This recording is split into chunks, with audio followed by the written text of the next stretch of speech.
Gets me excited, so. Hi, Internet. As I'm banging my microphone on everything because I'm super professional podcaster. Hi, Internet. Here we are. We're live, like I said I'd be earlier. And we have quite the topic for tonight. I don't know how this isn't talked about more than ever, actually. This is the first time I'm hearing about this, and it's right up my wheelhouse. Um, So I don't know how this isn't a more talked about thing, and we're gonna go over it and probably change your mind about everything you thought you knew about the O.J. Simpson trial.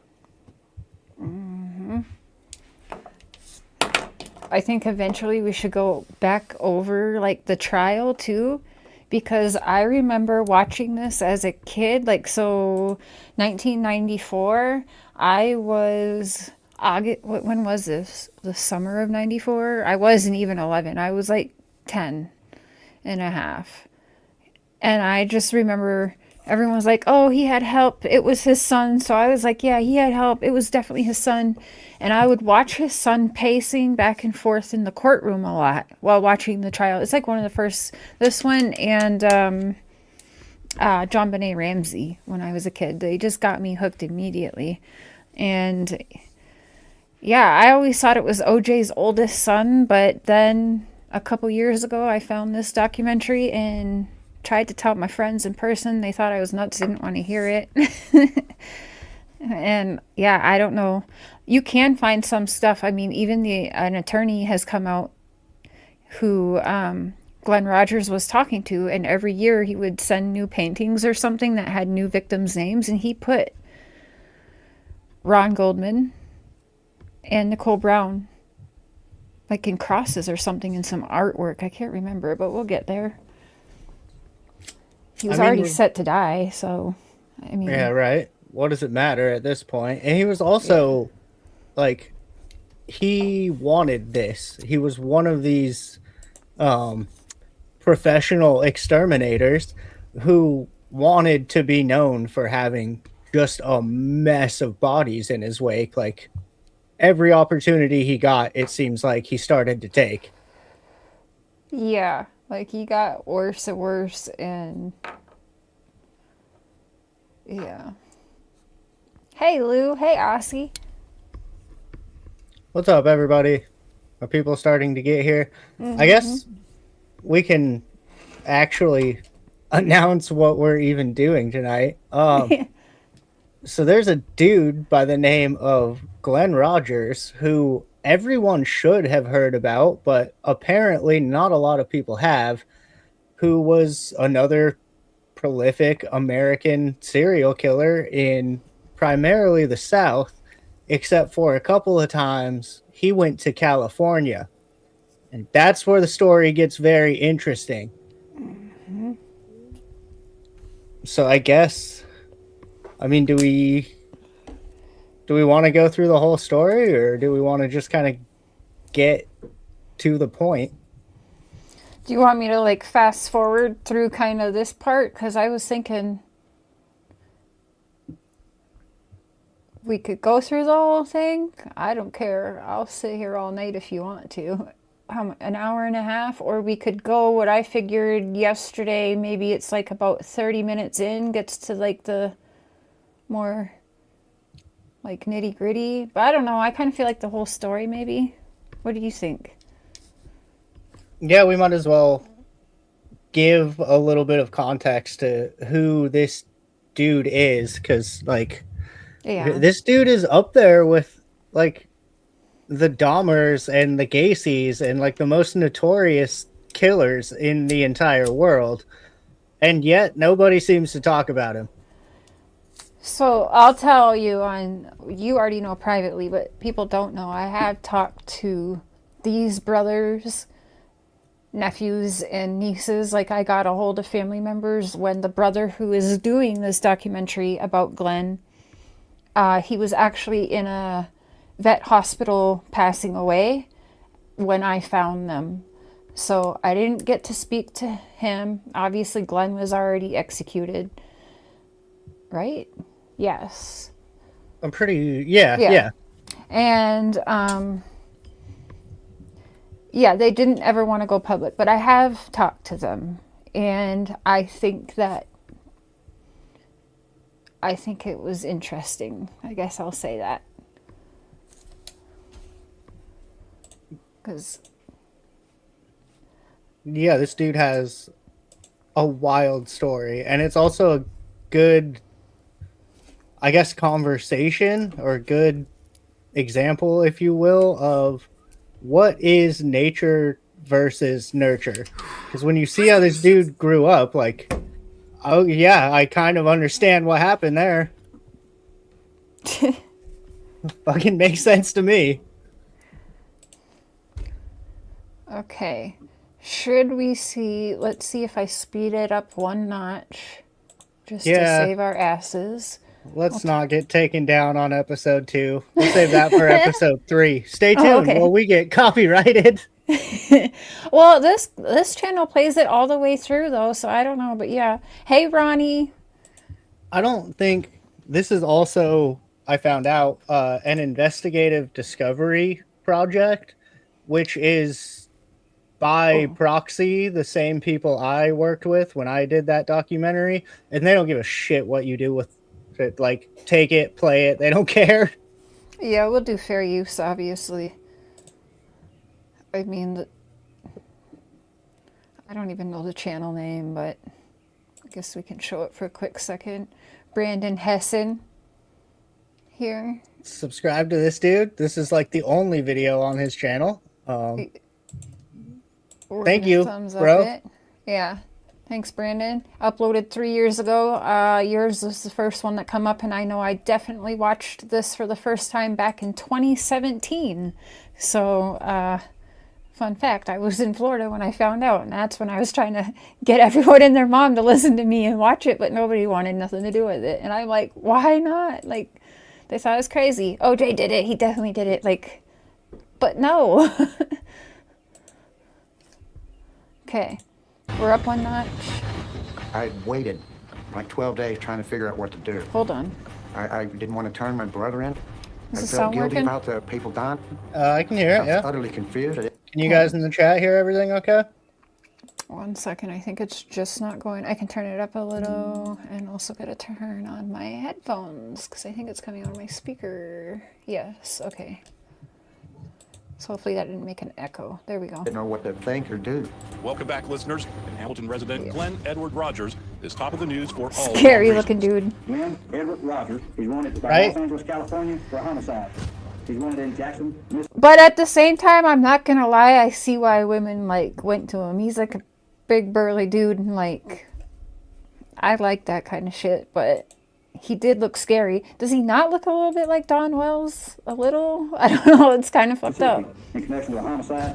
He's wanted both Maybe younger, but they also, I hate to be stereotypical, but there is kind of a backwoods methy look that, like, a lot of people just kind of look like that. You do dope in the backwoods for so long, and every person here knows what I'm talking about. Yeah. Yes, Lou, the Casanova killer, he also went by. Yep. Yeah, because, I mean, when he cleaned up good. I don't know about Don Wells, but hey. Mutilated victims. Authorities warn that Rogers is armed and very dangerous. I came to a realization I wasn't turning in my brother. I was turning in a serial killer. My brother hadn't lived there for a long time. Like, he doesn't look bad right there. In 1995, my brother Glenn Rogers was arrested in Kentucky. Okay, my favorite part. Take notice when the cop keeps trying to push his head down and then just gives up and totally just like wipes his whole hand down Glenn's face. I don't know why, but I love it every For time. killing women across the country. Could it be my brother was really the worst serial killer America has ever seen? How many people have you killed, Mr. Rogers? Huh? How many people? Glenn Rogers is my brother. He said they haven't even scratched the surface. Look He at said that 70. look. He had murdered 70 women. Did you do this, Glenn? Did you kill those women, Glenn? One-on-one alone. At the jail, you interview me. Did you kill the women? And could it be my brother was the real killer behind America's most sensational crime? The murder of Ron Goldman and Nicole Brown Simpson. Drama and hot tea. Nationally known forensic scientist Henry Lee. It could never be him with those ugly ass shoes. I fucking clown shoes will do you right. Trust me.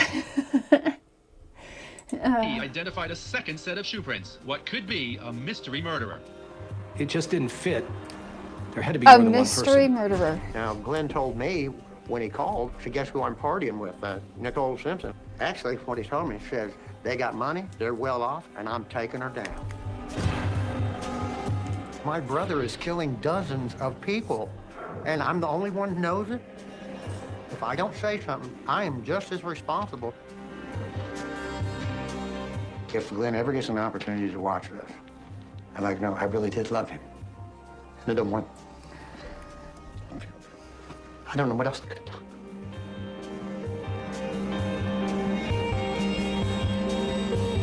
Yeah, side note, what a crazy predicament to be put in. I mean, you'll find out what this family was like here in a few minutes when we get into this, but either way, what a wild predicament to be like, man, I think my brother's telling the truth about taking tens, if not possibly 100 lives. Like, I gotta probably tell the police. Yeah. Do you believe it was 70 or he just said a lower number to his sister? Because I know serial killers, their number is 50. Like, they all strive to get to that 50 as the serial killer's sweet spot. I always feel like they're padding their numbers a little bit. I think they want to sound like bigger than they are. And it keeps the mystery going. Like, let's say the real number is 8 and you find 8, but he's admitted to 70. Now, for the rest of eternity, you're looking for the other 60 people that, like, this dude's never going to be forgotten because there's always one more to maybe find. Right. Yeah, I always assume their number's probably lower than they say it is, just because they all want to be cooler than they are. Brag about it, yeah. Because I guess the real ones wouldn't really be bragging. But I have found out, well, as many of you guys know, I talked to a lot of people, and I found out that, I mean, it's not shocking, but like, serial killers do contact each other and like talk to each other and brag to each other. Robert Pickton and John Wayne Gacy and like a bunch of other people, like they for sure somehow network with each other. It's crazy. That's how I found out about the 50 being the sweet spot, was because this is what they were all talking to each other about. I mean, it's just like everything else. It's just like drugs and trafficking and cars jackings and that whole seedy underworld. Like, everybody knows each other. I know some dudes who have done some shit. Like, yeah, you just kind of, when you're around those kind of people, you end up being around those kind of people. Yeah. The birds of a feather, I guess. And there's, speaking of true crime, because we're a parody of a true crime channel, let's be honest. The Cecil Hotel where that chick went missing, and that's a whole other thing. That was known for being like a crime hotel. Like, all the criminals hung out there. Yeah. A few serial killers. Hey, Ronnie. Aussie said we got her very interested.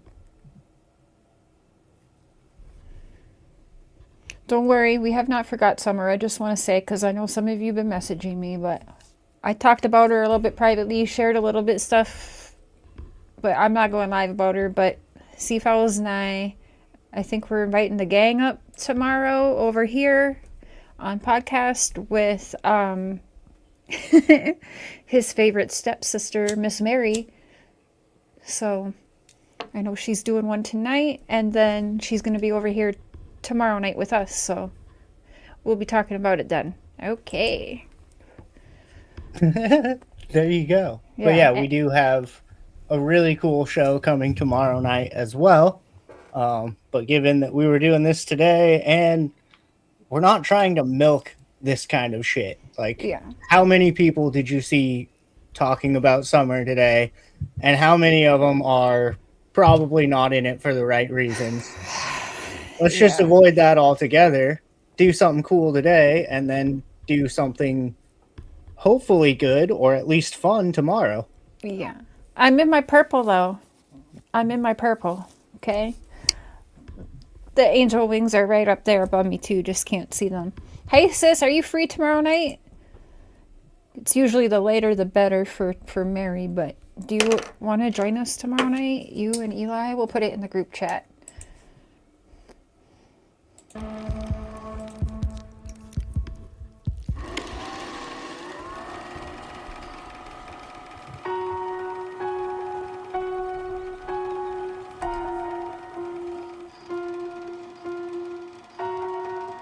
When I see Glenn as a baby, I just wonder what went wrong, what happened to him. You know, he's just a little innocent child to grow up to be a monster. Okay, like right there, when people say, are you born a monster? I find it interesting to see the whole movies because, like, I don't know. You think you can be born a monster? I guess I'm the appropriate guy to have a take on this. I think you can be born with a certain amount of darkness in you, and for sure, if you're born too dark, I mean, you're gonna go down a certain path. Yeah. Don't I know it well? Coming from this guy, I say things on this podcast, and I'm like, oh yeah, I look like this. So they say, and kill people. I don't know what happened. I think you're here to go one way or you go the other. You get filled with love or you get filled with hate and anger. It's what you get filled with first. If you're cared for and loved and encouraged, then you're going to turn out a good person. If you're beaten, tortured, starved, deprived, you're going to turn out like an animal. Debatable. Yeah, debatable. I don't know how I feel about that because everyone knows my dad's come on here and told you some shit like hello.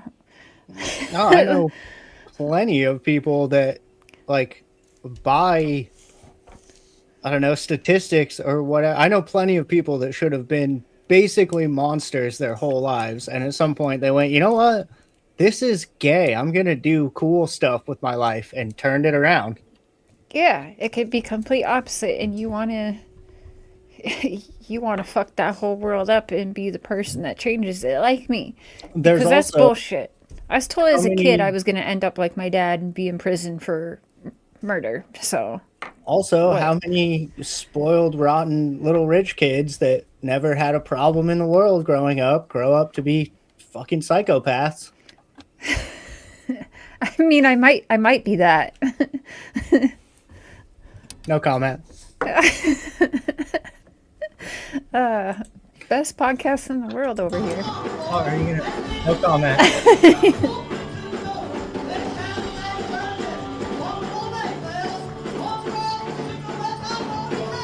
My name is Sue Rogers, and I'm the oldest child, and Glenn Rogers is my brother. My mother's name is Edna Mae.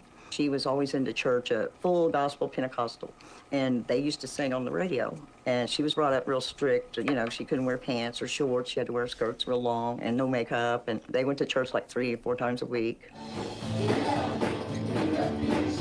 I found this part funny. My father had just got out of the military. She's talking about how it was really strict and you can't wear pants and like no makeup and blah, blah, blah. Cut to immediately that lady singing had makeup caked all over her face. Yeah. But that was many years later. I know, but still, just as somebody who makes documentaries, I'm like, man, what's it Wait, called? Continuity, bro. she's wearing makeup in some of the home movies, though. Well, Yeah. is it too early to make that joke? It's because Which she's a whore. Oh, my mom said he was the most gorgeous man she'd ever laid her eyes on. She wondered why he would pick her, because he could have anybody he wanted. But she was beautiful, too. Well, my name's Clay Rogers. I'm the exact middle child. There's 3 older and there's 3 younger.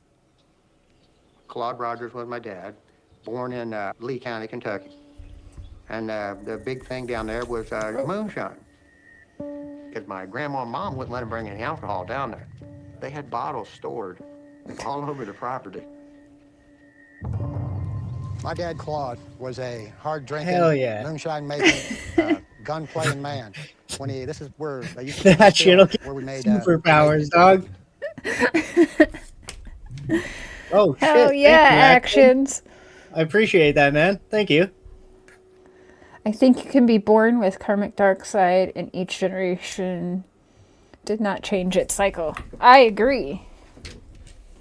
Yeah, I mean, there's definitely being brought up in a dark environment as well. Like, that's only going to add to it. Yeah.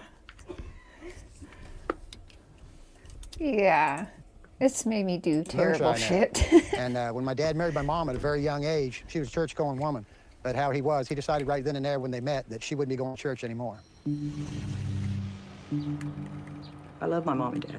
She's They did the wearing best they could makeup. do. Just saying. They're not Yeah, perfect. you were right. Dad drank a lot. Mom was scared of him because he would beat her all the time. And we all had to be quiet or go upstairs so he don't see us to make him mad or something. So he wouldn't jump on her and he would tear the house up. Back then you had to go to a judge and to get permission to have your tubes tied so you don't have any more children. And Mom and Dad went in front of a judge to ask him that, and they already had 5 kids. And he said, no, your life's not in danger. So the next child born was Glenn.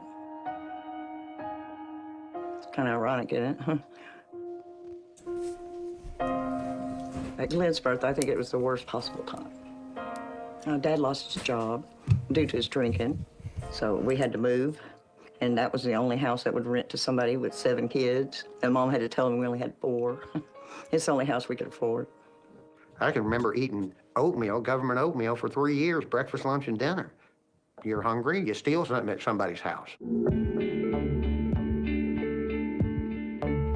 The police didn't, when we got out there and got in trouble, they took us to a nice place and gave us soda pop and potato chips and took us to a safe place to sleep, and there was no... Okay, this is the second time I've heard that little kids that do bad stuff get taken by the police and just have a great time. Like, that's definitely not my experience. But I learned it in the Rhonda Glover case as well. They said he'd like to go get picked up by the police because, well, he was safe there, which I understand that. But, like, the soda pop and shit? No. What? I mean, back then in the South, too, it was kind of like... First of all, it was very racist, so as long as you're not black, you're probably okay. But it was also kind of like, oh, boys will be boys. Yeah, that's true. Maybe they knew that the family was problematic. Well, like I was saying when we were talking about the Crash documentary, I kind of grew up in a town that was like that too, where like if you were like on the high school football team or if you were of some importance, you could kind of just get away with anything because the cops didn't want to deal with it. I feel like coming from this family where everybody was always in trouble, they were probably just like, God damn it, man. Like, whatever, dude, you stole a donut. Here is something to eat. Go home. Yeah. When her mom was growing up, never wore makeup. That could be that they weren't allowed, but the mom was allowed, I guess. Or she was the Jezebel whore, like Seabell said. Yeah. Everyone who wears makeup is a whore. Well, someone needs to school Don Wells on that. I hardly wear makeup anymore. Deterrent. Nobody was hurting you. You got hurt when you went home. It wasn't a normal childhood, you know. Dad liked to shoot a gun and target practice. Shooting our house up and putting it to my mom's head just was scary. The police didn't scare us, so we weren't worried about committing any kind of crimes, and it kind of escalated from there because we got so good at sneaking in and out to get food that it was a natural escalation to become a burglar or a thief because you got so sneaky and so quiet and so discreet about it, and you were so young, nobody even paid any attention to you. You could take and do whatever you wanted. And you're a minor. Yeah. Yeah, that's what he's not saying. That's little, well, I guess we've discussed this a few times, but little known criminal fact. Minors get to do everything because they get away with everything. Yeah, they're definitely not getting the felonies. I mean, that's why they had Shrilla the Killer, as they call her, Mackenzie Shrilla, hold all the drugs. And that's also, I assume, I mean, I know coming up, some things kind of get admitted. Glenn wasn't the only one making these decisions, but I assume also his dad was probably having him steal shit and do whatever. Oh, you got a super chat, Seafowls. How did you stop drinking? I'm falling in. Fucking hit rock bottom, first of all, but I ended up going to treatment and making myself actually take it serious this time and deciding I wanted to do it regardless of what a counselor or family members or anyone else says. Like, you literally have to make yourself do it for you and then get lost in whatever your skateboarding is. I was at the skate park for, I'm not exaggerating, like 14 hours a day, so I was too exhausted to drink when I got home. I mean, there's a whole, I could do an entire podcast on this or talk to you personally, Actions, if you'd like to, but you just gotta be super serious about it and then find things in your life that you love more than drugs and alcohol and let them consume you. Yeah. For me, it was murder. So. Well, but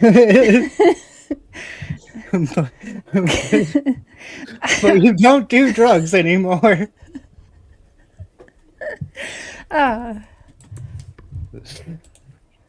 Oh, no, but seriously, Actions, hit me up if you want to. Hell yeah. TCB says, Seafowls, much love and respect. I need some advice. I'm in the stuck Discord. All right. Yeah, sounds good, man. I'll get a hold of you a little later sometime. Heck yeah. Like, most people don't reach out like you just did publicly as well, so that's, in my opinion, a good sign. Yeah, that's a good start. For you. Yeah. That at least shows you actually want it. Like, yeah. It's never going to work unless you actually want it. I'll say that much. If you're trying to quit because insert whatever reason, you're not going to. You have to do it because you want to, first and foremost. Yeah. That's... Glenn was about 8 when I took him on one of his first burglaries. The blue house on the corner is very important because the first time in my life where I made a conscious decision to commit a crime, and I took my brother Glenn with me. We ended up almost being caught and jumped off the roof. We got away at that time. Within a couple of days later, me and Glenn were in the park. Glenn hollered at me and says, "I'll be right back." Didn't know what he was doing, but he went right into that house with a lady in the yard hanging up laundry. Went in and took her money, came back out the front door and over to the park to me. That's the first time that I realized that he was willing to go to much more extreme than I was. Clay was usually breaking into places and using Glenn to go in. He was smaller, plus if he got caught, he was a juvenile, you know, and he wouldn't go to prison or jail. She knows what's up. He did what I told him to. When we were going through this stage, okay? He was younger, so I was kind of protecting him, and he would shared bad things with me, so there was a bond there. What I've been doing is going through the microfiche at the libraries and looking up old stories about us, like this 100 burglaries in 90 days that we were arrested for back in 1973, 74, and 75. Hell yeah. The judge branded me the ringleader, so I got sent to reform school. Then I got shipped off to the Army when I turned 17. Glenn spent his teens going in and out of Ohio's juvenile prison system. Glenn was sentenced to TICO, which was a reform school for juvenile offenders. And while he was out there, a couple of the guards, I've seen evidence of it, were sexually molesting him while he was there. I even seen one of the notes that the guard had sent back with his mail to his cell. Get back to your cell, get it up, I'll be there in a minute. Nobody cares for you on the outside. Nobody So, cares about like, you on the inside. You know? maybe that made the monster, not born a monster? Like, Well, I mean, that statement right there, nobody cares about you on the inside, nobody cares about you on the outside. Like, if you're living in this world where no matter what you do, it almost seems like it didn't matter how bad he got, because he would get arrested and go to jail and whatever, but it seems like it was all just kind of a slap on the wrist, like, quit being a fucking idiot kind of thing. And like, not that he would have taken help, I don't think, if it was offered, but also it doesn't seem like there was anyone around to help him. yeah. No, the whole family had issues. So, Yeah, they get kind of more into the family dynamic in this whole documentary, but if you can't tell yet, it's kind of an entire family of crime. That's basically how they survived. yeah. 80% go back to mom or grandma's house and hide trophies. I mean, Yeah. that's technically what they were doing. Oh, yeah. I think Yeah. his dad owned that, is what they say in this one, but it's exactly what they were doing. You did see this years ago? I mean, even I don't understand, like Seafowl said when we started, just the letters back and forth to his own family has me so shocked, because those are monitored. And The prison ones? yeah. I mean, Hey, mom, wear this to court, we'll get there. But like, basically having family members bring some of the, I would call, trophies to his courts, and nobody's ever done anything about this. I actually can't believe more killers don't do that. I can't believe more of them don't try to, like, as fucked up as that is, I'm surprised more of them don't show up to court in like the victim's wedding ring or some shit, just because, dude, they want to be known as the most evil people. That's some evil shit, man. Yeah. Everyone's They did. Yeah, apparently. I found out about this yesterday, and it changed my entire perspective on O.J. Simpson. Yeah. He's still a piece of shit, but like... Yeah, no, I don't think OJ's innocent at all, but it changed my whole perspective on that case, I should say. Yeah. OJ's still a douche. Oh, you're going through hell. So when you get out of that situation, I went up and got him. Hey, do you think he's can be a normal person by then? This is a sad state of affairs.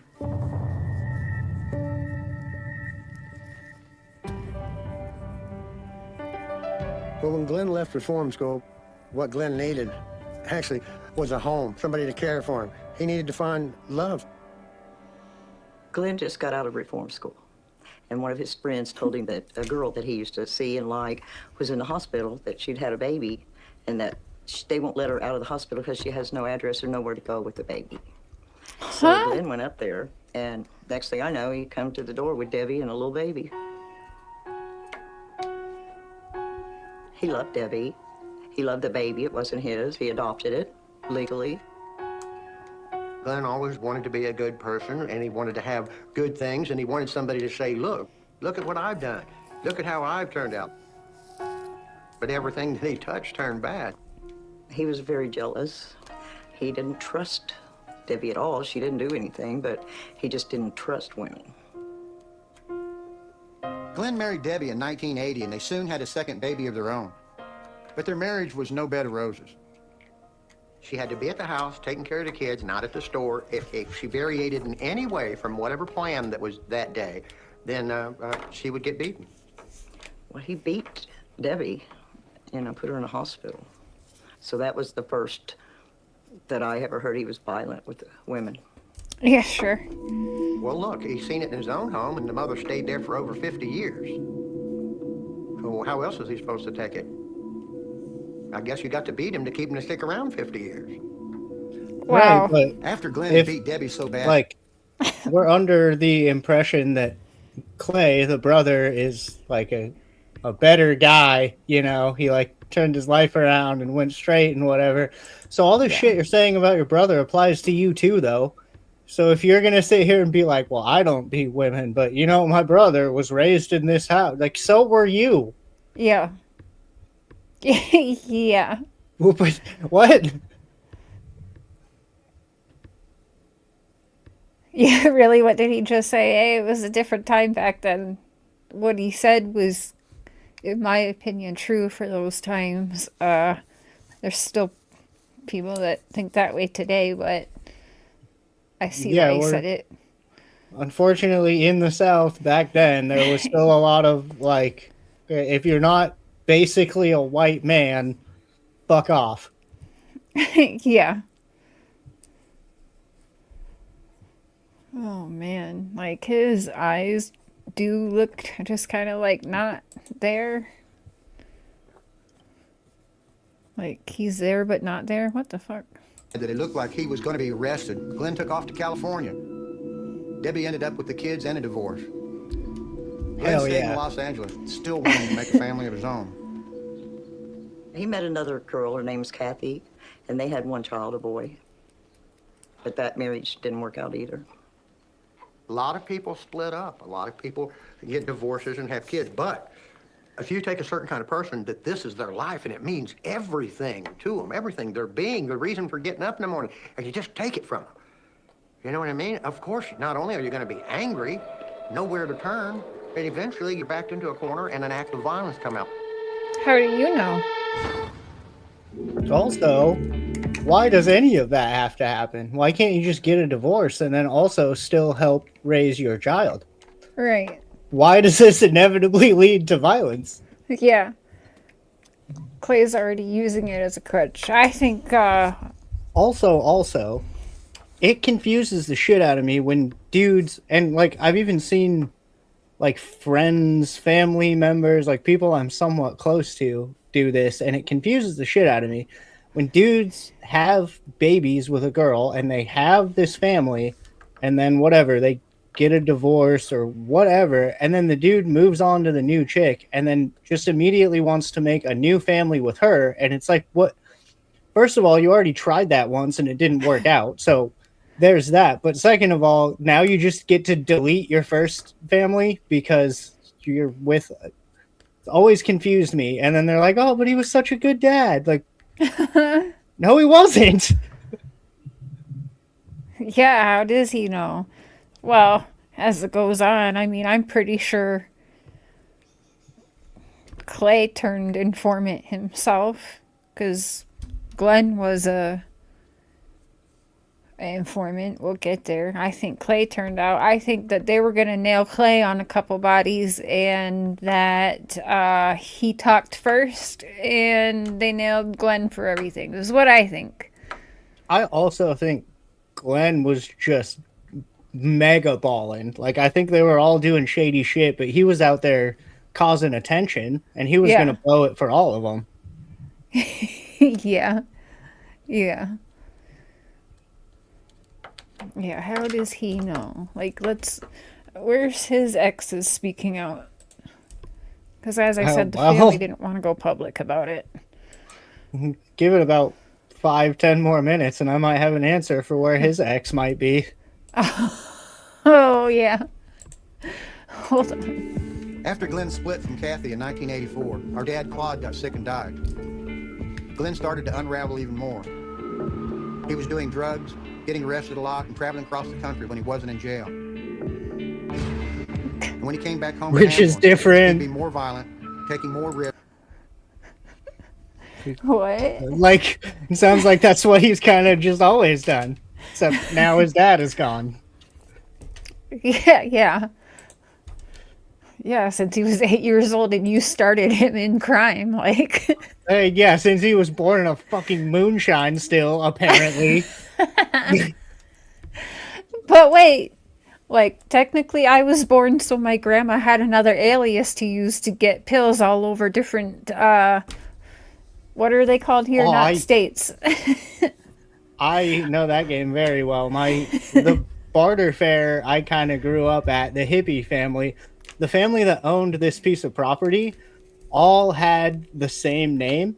They were all first name, last name, senior, junior, whatever. And every time Taxman would come around, no, that's my dad. No, that's my grandpa. No, that's my uncle. And they would just run this dude around until he was finally like, I don't care anymore. I'm leaving. I'm leaving. Fuck this family. And more chances. This is a sketch of an armed robber. Also, that doesn't look like Glenn, but okay. My sister's house with a steak knife, a butcher knife. Well, nice. It was. He already does look Canadian. The same newspaper article. She was going to lose her home or be evicted, and Glenn went out and robbed this gas station store and brought her the money back to save the house. See? What a nice guy. I think. I mean, is that a monster, or is that he has empathy? Then, right? He cared about his sister. I don't know. I think he has a very, I mean, obviously, but I think he has a very complicated relationship with women specifically. I think he wants to care about women, but he also hates them for unknown but kind of obvious reasons. Yeah. Yeah, I was kind of wondering if there's some stuff not being said, because usually, statistically, something SA was happening at home. Yeah, I'm sure there's a lot of things that were left unsaid in this, especially since this is supposed to be like, don't look at me, look at Glenn. Glenn is the asshole. Yeah, and then he tells on himself near the end. Yeah, and then he talks about how much shit he did, but we'll get there. He was not leaving without the money. If the person did not cooperate with him at that time, Glenn would have probably killed him. This other article is from the first time that Glenn had got in trouble, and the police offered him a way out. It was 21 people were indicted on drug charges in one night, and all charges were dropped on Glenn, which taught him that he could get away with doing anything he wanted as long as he cooperated with the police on the other Sound side. familiar, Clay? Yeah, right? I've got to know him pretty well. Weird how you and probably your dad know that. Glenn was a really smooth talker. Yeah. He was a likable guy. He was a drug user himself, so a lot of people had sold to him in the past. Glenn was the one that approached the narcotic unit wanting to be able to work undercover. This part is wild, though. Glenn worked with a lot of different agencies, and I think a lot of law enforcement agencies may have provided some little training there that helped him kind of get out of some of the problems that he was in that maybe had he not seen all that, he would have not known how to do it. Glenn was using the police as much as they were using him. No matter what you're doing out there in the street, no matter what kind of dirt you're doing. Is that where they said that he learned how to get away with things better because he was helping police? Yeah, so he basically started being an informant so he could work with the investigation unit and figure out, like, what are they going to look for in this type of crime and, like, pretty much how to investigate exactly what he was running around doing. Right. And if every time the law picks you up, they let you go in order to work for them, you start to thinking you can get away with anything, even murder. Glenn played both sides of the law for 10 years. The cops never had a clue about the demons dwelling inside my brother. Well, When me and Glenn were young, I had gotten hold of a deck of tarot cards and we played with Definitely not him. Is that chai? Yeah. It's delicious. them a great deal. One night in Wayne Park up the street from here, the cards kept telling a bad story. The Tower of Destruction over and over again, the death card, terrible things that were going to happen to us. Both was very young. I don't know who filmed this shot, but don't burn that card. Don't. Yeah. Is Tammy in here? Because, yeah, I remember thinking that when I saw this too. I know it was just some idiot cameraman that was like, oh, this would be a cool shot, but like, don't do that. Never gone to church, but the old-time religion we'd come from found us anyway. Yeah, One this time, creeps Glenn me and I out. got I've taken been to to the this ceremony of the sin eater, place. where we saw a man eat food off a dead body to rid the Proper deceased of their sin. Establishments? Yeah. We got to know about serpents, about Satan, demons. Yeah. But Glenn and I didn't grow up praying. We grew up robbing. Oh. Maybe it ain't so surprising that when the chance came on. Oh, what did he say? Glenn and I didn't grow up praying. We grew up robbing. All right? Nice. Our way in our 20s, we were tempted to call up a demon for ourselves. See, not We just had a Glenn, person though. He's called doing this Tattooed too. and He's everything, calling up and they're the demons. ones that told us this saying. It sounds kind of childish, right? We'd had a couple beers, so we start chanting this, right? And he starts chanting it.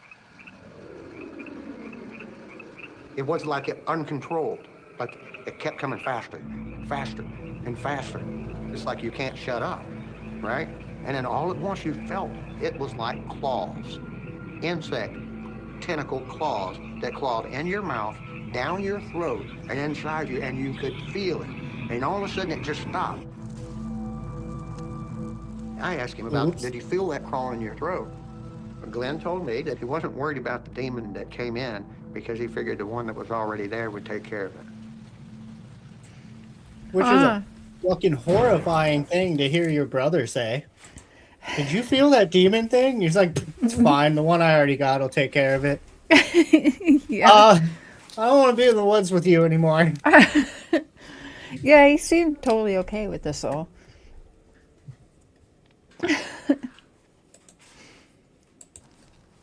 Calling up that demon gave me my first clue that Glenn really did believe something evil lived inside him. We both did. Looking back, it was a sign that Glenn had bad mental problems and no one was giving him help. Including his brother. Signs were there in 1992 when Glenn was That back was in the Hamilton red flag? living with a new girlfriend. I had just done 6 months in jail. Glenn had picked me up from the Greyhound bus station in Cincinnati after I'd gotten out. He drove me to a trailer where he was staying with a cockatiel girl that had all these birds. Cockatiel and he girl. talked terrible about this woman. She's actually sleeping in the bedroom in the front. And I'm in the living room looking at the birds, drinking a few beers. And Glenn's talking, she's so disgusted, I can't stand this. I said, well, let's just go. So then Glenn says, no. And he walks into the kitchen. And when he came back out, he had a knife the size of this in his hand. He looked right at me and he told me, I'm going to stick her. I just done 6 months in jail. Okay, I had no intentions of going back for any reason. And when I saw him come out with that, I knew. Glenn was on the edge right then. You could tell in his face, I know him. When he came out with that, I told him no. He said, no, I'm going to stick her. Like, he just admitted right there, like, he would do whatever to not go back. He also just admitted he's been around when his brother has done something violent. He's like, I could tell by looking at him, he was serious. Makes me think you've seen that look before. Mm-hmm. Seems according to him, Glenn is the only one that has a demon in him. Even though he said it took over both of them. But yeah, that's what we're getting. Well, did you see the tattoo part? He explains that here in a little bit, and it's probably fine because he got shitty tattoos, so it's cool. Yeah. I'm going to kill her. I said, no, we're out of here.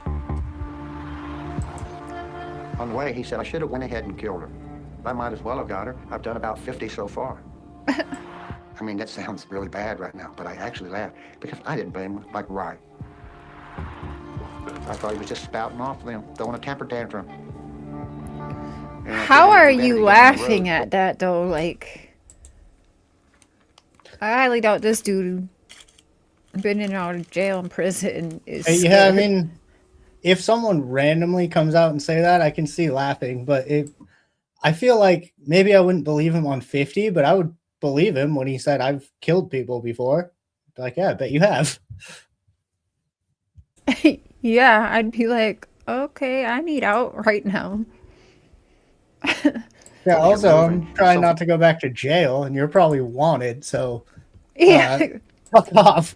Yeah, but no, he kept, I guess, helping his brother out. To do, you know, you're not thinking about the things that are bothering you so much. So I got him, took a road trip, and we got busy.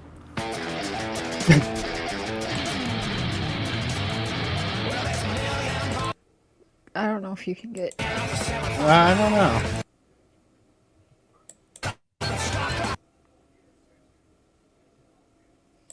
We're hustlers yeah. and con men on these road trips, and we did many Yeah, different things. saving the up from channel. bars at night. And we were doing burglaries during the day between 10 and 2. Glenn didn't worry about getting It's a caught. fucking He said, 9 to 5. "Stick 'em." And I said, no, we don't stick. We don't hurt nobody. You don't have to hurt somebody to make some money. Nope. Don't stick. That winter, we headed south, crossing one state line after another. We had to jump on the law, and we were making crime pay. Making crime pay. Yeah, great alternative Glenn mouth off to about killing. my brother's about to murder somebody. Then I I gotta saw help him blood. out. Let's go do crime. Yeah. Oh, there's this- Sure. one of his in a hotel in tattoos. Valdosta, Georgia. Me and my brother Glenn was staying there. He had left the night before after I'd gotten drunk and passed out. He come in and woke me up about 6:30 in the morning, maybe even earlier. It was still dark. He was covered in blood, clothes all torn up. Things were all over the motel room, stolen tools, jewelry, everything. I told him to get in the bathroom, get them clothes off, and get cleaned up that we had to get out of there. Yeah. As willing I was to cross the line. Seems like his first rodeo. He adamantly Right? wanted to cross the line. It was like he knew I wasn't. Seems like that's never happened before. Yeah. Oh, God damn it, Glenn. Fucking get your shit. We gotta go. He came back in bloody. Yeah, I don't know what happened. Like I was afraid to do it, and he was wanted to show me, look, I can do that. When Glenn got back after that road trip, he was more violent and totally out of control. I split from Glenn, got a day job, and tried to go straight. When I worked at a donut shop in Covington, Kentucky, one evening late at night, Glenn came to my house, driving a car, yelling up the window for me to come down, because he said he had someone for me to meet. When I got down to the car, he opened the trunk, and there was a body of a dead woman in the trunk. Wait. Oh. The camera guy said, let's set up a camera in the trunk. I thought about that too. What is this shot? And also, thanks. So you take your brother out on a crazy bender / robbing / whatever he was doing spree. And then we went home and I got a day job and went straight. Like, good. Great. Yeah, you're a great guy. Of course, he kind of freaked me out a lot. I told him to get that thing out of here. That's not the first time or the second time that he had done that. He's come to my house and told me that he's had a body in the trunk. I got one in a duffel bag. Help me get rid of this thing. It's too heavy. You don't pay no attention. You don't go with it. But after the first time that I'd seen one, I sure don't go with it. And then you're caught in a dilemma. Do I call the police? Do you call your mom? Who do you call? Ghostbusters? I mean, potentially. If you want to talk to the victim, I guess. Shit.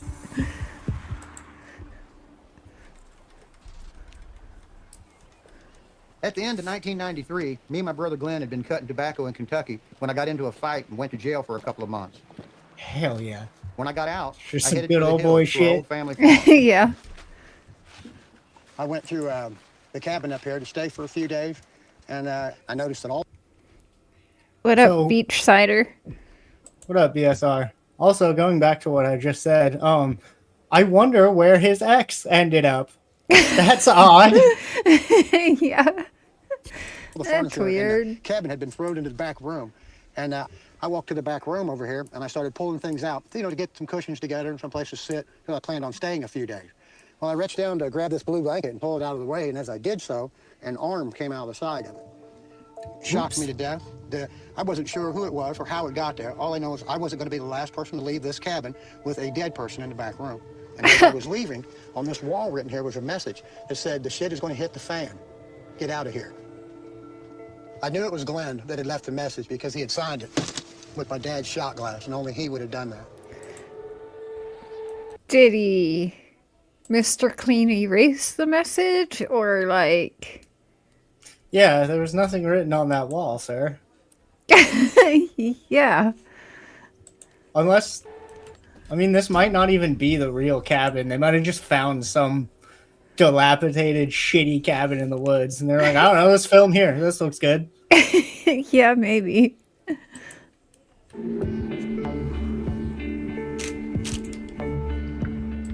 After I found the body, I waited like 12 days trying to figure out what to do. I didn't want to turn my brother in. I even indulged in the idea of going down there and moving the body myself and disposing of it. Glenn was my partner in crime for many, many years, and he was the closest person in my family that there ever was.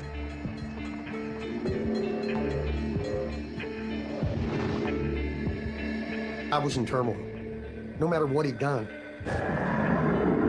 he was still my brother.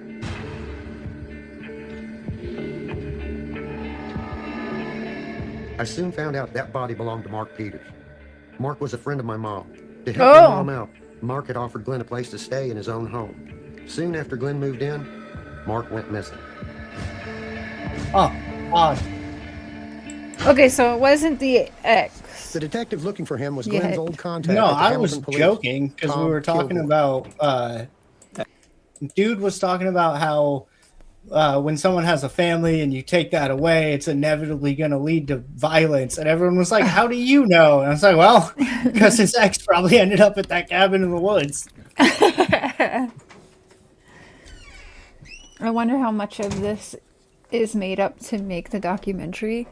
Oh, well, it's definitely, well, I can't say definitely, let's not upchurch this. In my opinion, allegedly, this is what, like, he worked out with the cops. And, because, like, what? Yeah, this is obviously the public narrative, I guess. I'm sure there's a lot left out. I'm sure there's a lot we don't know. I'm sure there's a lot he couldn't talk about because he would be indicted. Like, I don't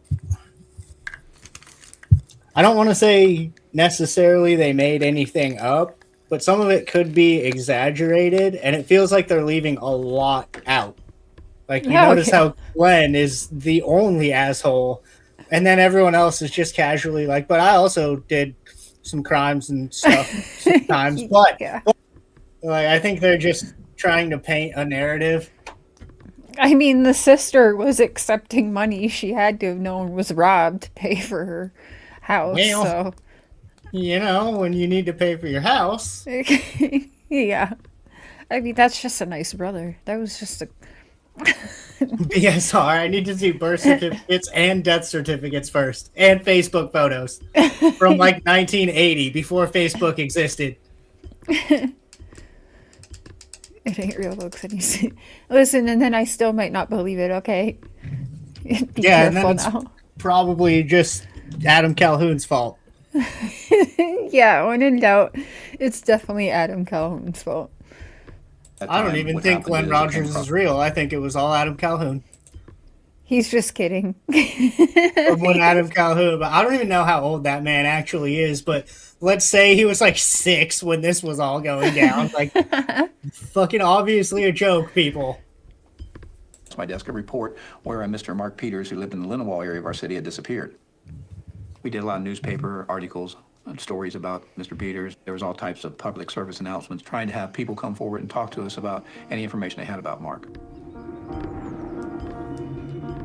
Now, I had two choices. What is this Turn my brother shot? in or cross that line and join you. I don't know what the train tracks thing is. That supposed to be Erie? What? There's always a train track shot, and I don't know why. I think one of the reasons why I didn't become a serial killer Okay, yeah, this and part. took a different path is because of the tattoos that I had put on my body.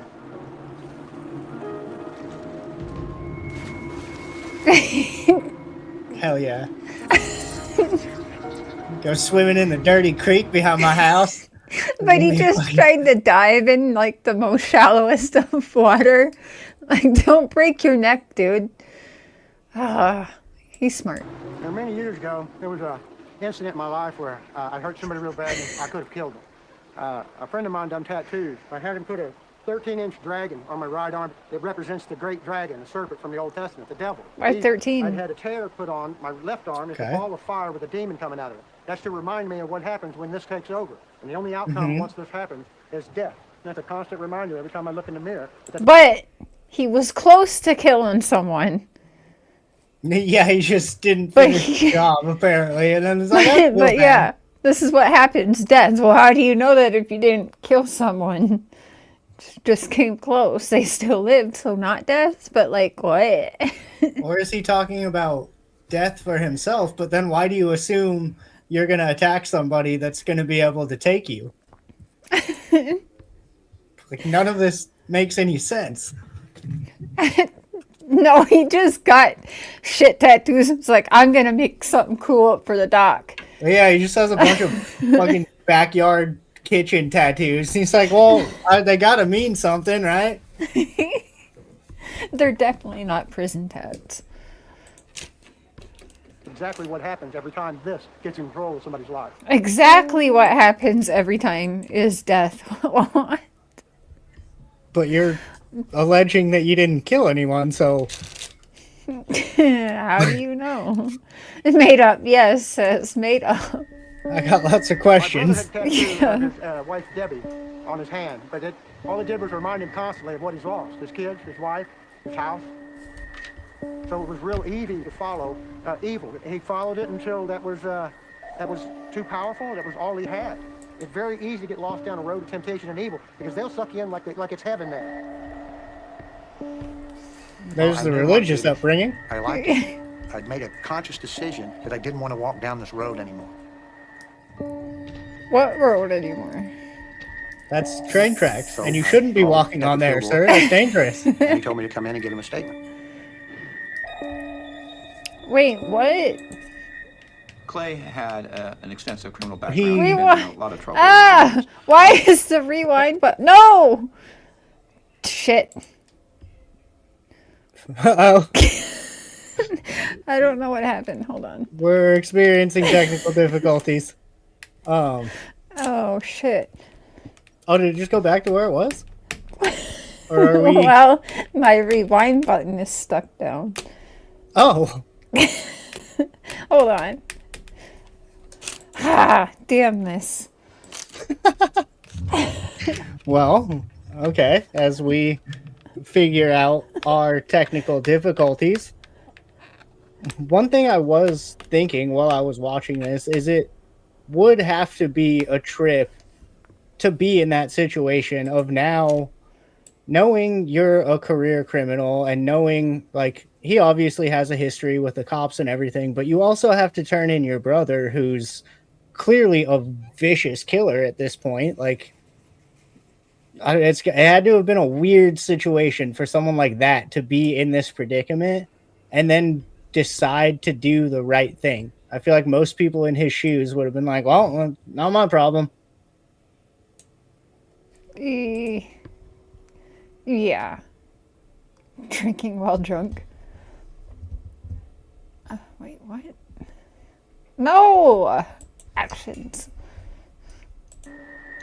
So it was real easy to follow evil. He followed it until that was too powerful. That was all he had.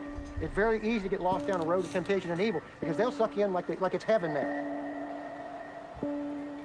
Well, I knew Mark Peters. I liked him. I'd made a conscious decision that I didn't want to walk down this road anymore.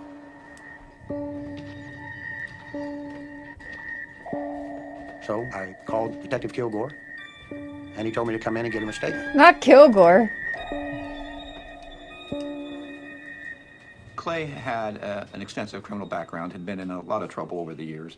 I was familiar with him, and I was a little dubious about the information he would provide. But in this particular case, we had no other leads, and we felt it was important that we talk to him. Well, when we walked up to the cabin, some of the officers there with us began a systematic search. When they started moving some of the debris in the house, and I remember them seeing a foot stick out of this blue blanket. And at that point in time, I thought, we have found Mr. Peters. Yeah, that's why he was there talking to you guys. That's, yeah. And he said an arm rolled out of the blanket. And that's when he decided to leave. And the cops say it was a foot. But maybe it was both, I guess. I don't know. I think he was saying the first time he went up there and found it, he found an arm that fell out, and then he left and thought about what to do. And then when they went back, the cops found the foot when they were actually searching it. Damn. After the victim, his brother decided enough is enough. Yeah, like after how many, though? Like how many killings you got to remember that he helped with? And the oh my god, I'm blanking on his name right now. Glenn has been bragging to his brother for how many years now about killing all these people, and his brother's just been like, yeah, okay, whatever. Yeah. Last, yeah. Well, I think this is why I think he thought. I think the cops offered him a deal and was like, you're going to get stuck with a few of these if you don't roll on Glenn. Well, yeah, I assume during their investigation into all these crimes, they found Clay to be accessory to, at the very least. And they were like, so, you have enough to put your dumb ass away, too. Yeah. And,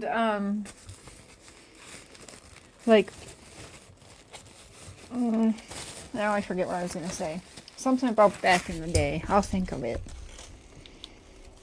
Yeah, I can't remember. Over the years, Clay and Glenn were very close.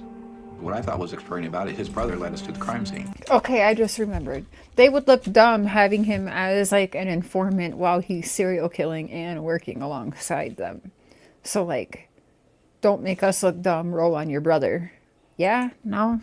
Yeah, the cops kind of hint at that the detective they interview for all this at one point says something to the effect of like, it's crazy to think he was just working for us all that time, or something to the effect of like, damn, we had a killer working in our department and didn't even realize it.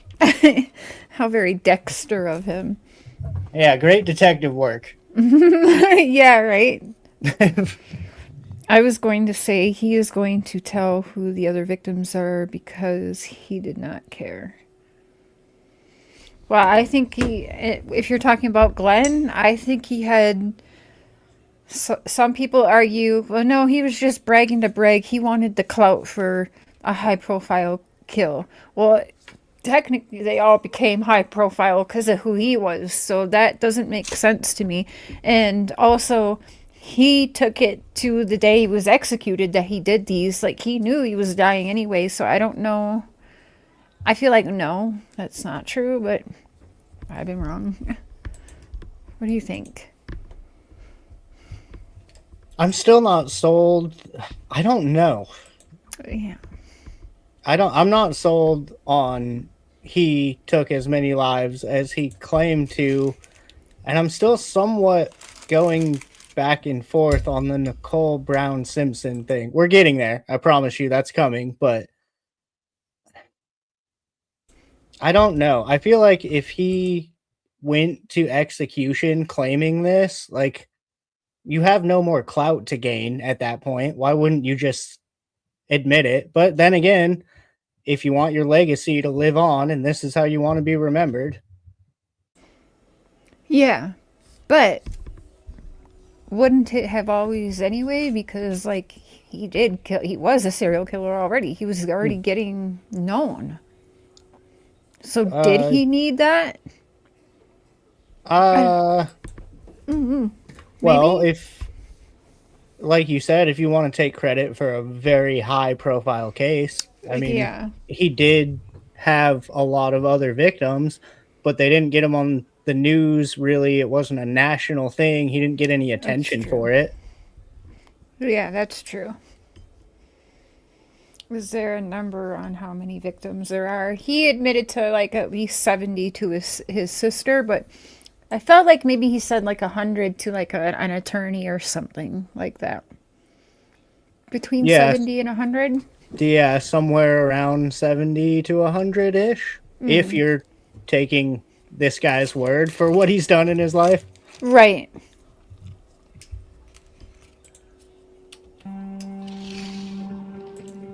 This is the first time in my life where I felt I was doing something that was so right that I actually felt good inside.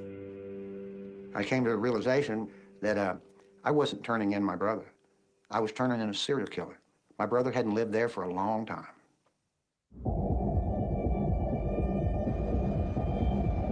But Glenn was now far from Kentucky. He'd gone back to California, and soon he was calling me saying he was hanging out with Hollywood types like Nicole Simpson. Dun, dun, dun. Thumbnail makes sense now, don't In it? January 1994, an earthquake rocked Los Angeles. About the time the quake hit, my brother Glenn showed up in town. That's the most LA shit I've ever seen. The water is on fire. Earlier that year. God I damn was it. working for a company doing earthquake damage. A few months later, Glenn risked coming back home, even though Ohio police wanted him for questioning. In 1994, Glenn was living in L.A., and he came back to Hamilton for a visit, and that's why I decided to have a cookout and have my family over. My brother's wanted for He told me murder, that he'd but met let's this have a beautiful girl cookout. out in California, and her name was Nicole, and said that he'd done work for Yeah, her it's so in her house, confusing and how, said that they went out a on the couple one times for hand, drinks, and at he least said, his brother is working with the cops and, like, trying to basically get him arrested for what they know is one murder. And then his sister's like, well, just come have a family cookout. I bet that wasn't awkward. Yeah.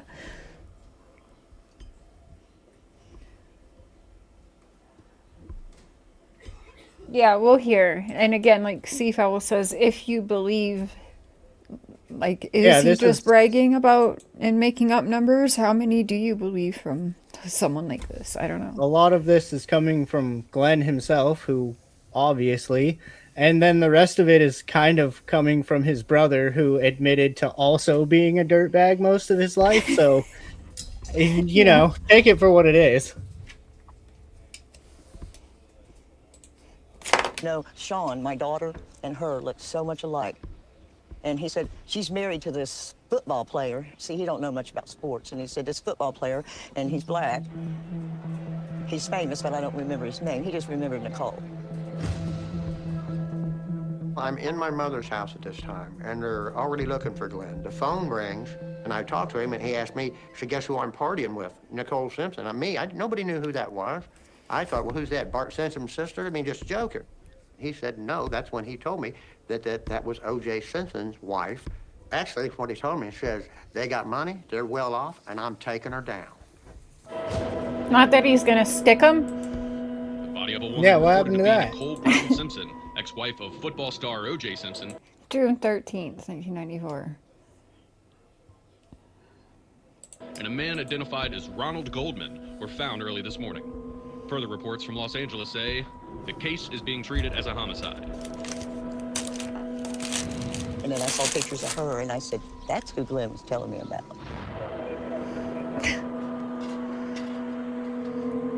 Detectives from the Los Angeles Police Department sought and obtained a warrant for the arrest of O.J. Simpson, charging him with the murders of Nicole Brown Simpson and Ronald Lyle Goldman. Oh man, I'll never forget watching that I shit read how the live. LA District Attorney charged O.J. with the murders. I believed my brother was involved, but who in the hell was going to listen to me? Me?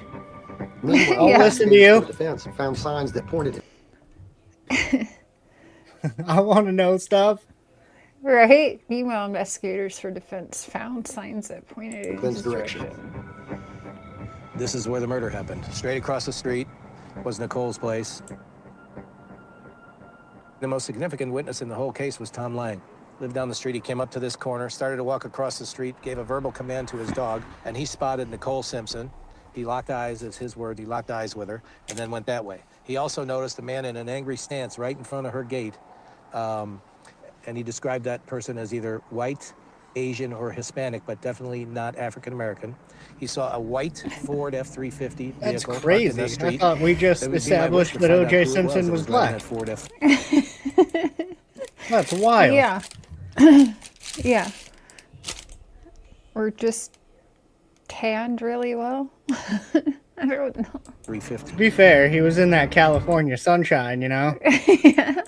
Makes everyone look a little Mexican. Glenn was living in Hollywood and working for a company fixing houses and painting across the city. As a painter. Like, this is what? the part that I like. This kind of makes sense because these are the types of jobs where you can just be a guy and roll up and be like, I'm willing to fix some dude's fence or whatever. Like, it wouldn't be hard to get these kind of jobs in LA, Hollywood, that area. And it was right after the Northridge earthquake. So there was a lot of damages to people's houses and they needed random dudes to fix shit. Like, that all kind of makes sense.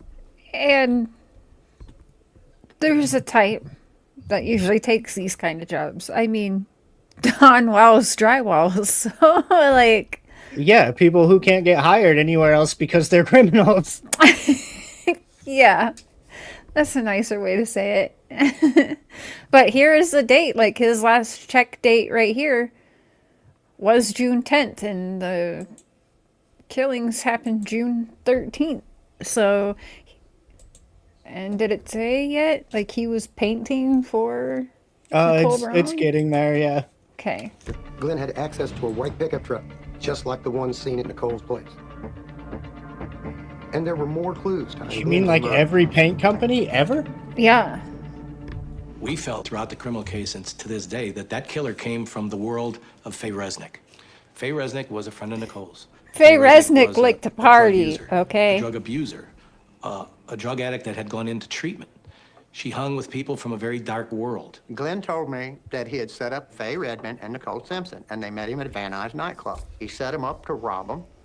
Whether or not he was going to kill them or not, I don't know. Fun fact, it was from Faye Resnick's book that I learned what a California hello was. Look it up. I guess. Well,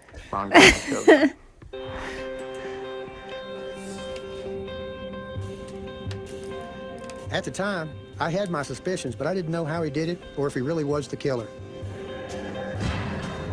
It'd be years before Glenn would say what really happened.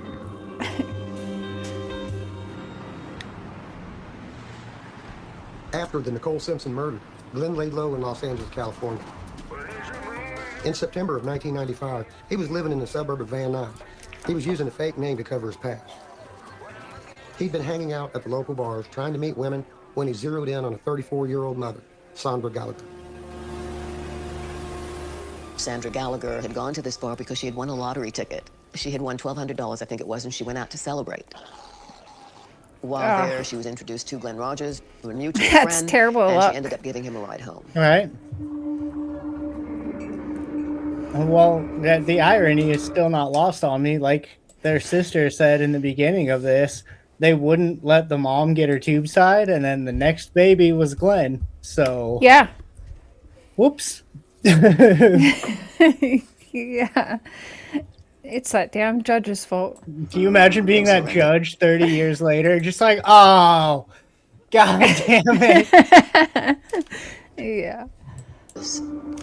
Sandra Gallagher was found in a truck which had been parked in a parking lot of Convalescent Hospital, and the truck had been set on fire. She had been strangled, and because of the fire, pretty badly incinerated.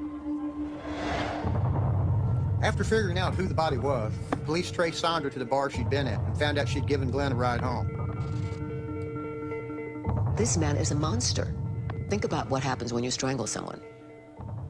You put your arms around their throat, and you're looking at them, and you're pressing tighter and tighter and tighter, and you're watching that person gasping for breath and gasping for air. This little gurney and then gets you finally down. do that final snap, and they die. That's a very, very up close and personal kind of killing. She said all that while smiling. Is there a Batman suit involved in this, We or? didn't know where he was. Yeah, that chick's super into it. Glenn had skipped I town. wish Glenn would He was heading choke out me. east, crossing state lines to keep out of reach of the LA police. He hit Jackson, Mississippi a few weeks before Halloween and took up at a carnival that was in town. That's right. Of course he hit the carnival up. That's perfection right there. Once again, a job you can get where we don't give a shit. Do you want to work the ride? Cool. Here's $20. A few nights later, he met a pretty red-haired named Linda Price. Linda had 2 husbands that had died. And then she had a boyfriend that had died. So 3 men in her family had died. And it was like Linda was just looking for, I'm kind of questioning Linda. Okay. Yeah. And then oddly enough, she ended up with a serial killer. So that's a weird coincidence. That is crazy. The love of her life. She was That's actually great crazy. sister. Yeah, I love how they just breeze over my that. sister plus my best friend. Yeah. Everyone in her life died before she met Glenn, but whatever.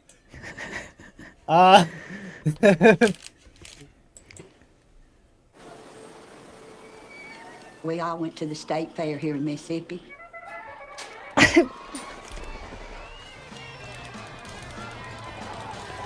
Yeah. Oh, that's a good Walking time right around the there. fair, and that Glenn was behind her, took a piece of her hair and said, "That's the prettiest red hair I've ever saw." Said, "You're beautiful." She said, "Look, Marilyn said, what do you think about him?" Said, "Ain't he good Creepy. looking?" I said, "Yeah, Linda he is." Is that creepy? 'Cause I don't know. Because as I said that, I remembered not all that long ago, I was at Venice Skate Park, and this very nice black dude came up to me. He's clearly drunk as shit, very polite, and he was just like, "I'm obsessed with your dreads. Can I please touch them?" Like, fucking sure, drunk guy.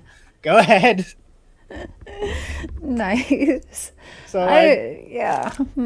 But to just walk up behind someone and be like, "Your hair is beautiful," But like that might have worked on me. I've been like, yeah, this guy's weird. I love that. It's nice looking. Well, to tell me She said he was nice she was looking. wanting that attention, and it seemed like he did give her that attention that she needed. She said, "I think I met the right one this time." Oh. I met the one that will live. I mean, yeah. Nothing in this life is free. Yeah, I believe this is 95. They're asking what year this was in the chat. Yeah. I think it's 95. September 95. So just over a year after Nicole Brown Simpson. Yeah. So they got OJ in trial for this already. Right? In trial? I think so. I believe so. But yeah, basically OJ was either taking the fall or whatever you believe happened, but OJ was dealing with all this and Glenn's still just running around doing his thing. Well, I mean, he did love to try his acting out. OJ loved to, he was such a huge narcissist. I think he did believe, because he didn't really do the crime, that he would get away with it and that he would just make this like his acting, fucking best acting ever. Well, yeah, OJ definitely wanted the fame for it. I mean, he's done countless interviews. He put out that book, I Did It, but Yeah, then if I put did it. it in the eye really tiny so you can't see it. Like, OJ for sure is milking this whole thing. I'm just not convinced he actually did it. Took her money? Oh, yeah, maybe. I mean, isn't that a given? I'm sorry, but if I kill someone, I'm also going to take your wallet. I mean, You yeah, don't if you're need going it. down, you're going down. I don't know. What do you need a debit card for? I'm hungry. Oh. days later, they went and put in for apartment and put the apartment in Glenn and Linda's name, you know. And they lived there 3 weeks. Wow. They come out to the house and they sit in the backyard, and he was saying that he had met Nicole Simpson, that he had actually worked in her apartment. I told Linda, I said, oh, Linda, he's picking at you. He's never met no Nicole Simpson. I come in from work one day and I went by the apartment and he said, you're the bestest mama and grandmother I've ever saw. He said, you are so good. He said, I wish my mother was more like you. My brother was obsessed with Mom and with women. He could charm ladies and went for women who looked just like Mom. But when he got one, if she stirred up emotions that meant something Yeah, to that him, is a couple of them, I guess, did look like her. Huh. Well, it goes back to what I was saying about there's clearly some deep-rooted, probably trauma hatred for women here. He's obsessed with his mom, but he's always going after women that look like his mom, but he's also killing these women. So, what does that tell you? Yeah. Flip at the slightest hint of being rejected, like a flashback to every rejection he'd felt from our mom in the past. I seen the mean side of him come out when we went to the bar Halloween night. Me and Linda went to the bathroom and was telling me something happens to me. Said, don't let him get by with it. I said, what do you mean if something happens to you, don't let him get by with it, Linda? Was fixing to tell me something and he got to banging on that bathroom door. He said, you open this door right now.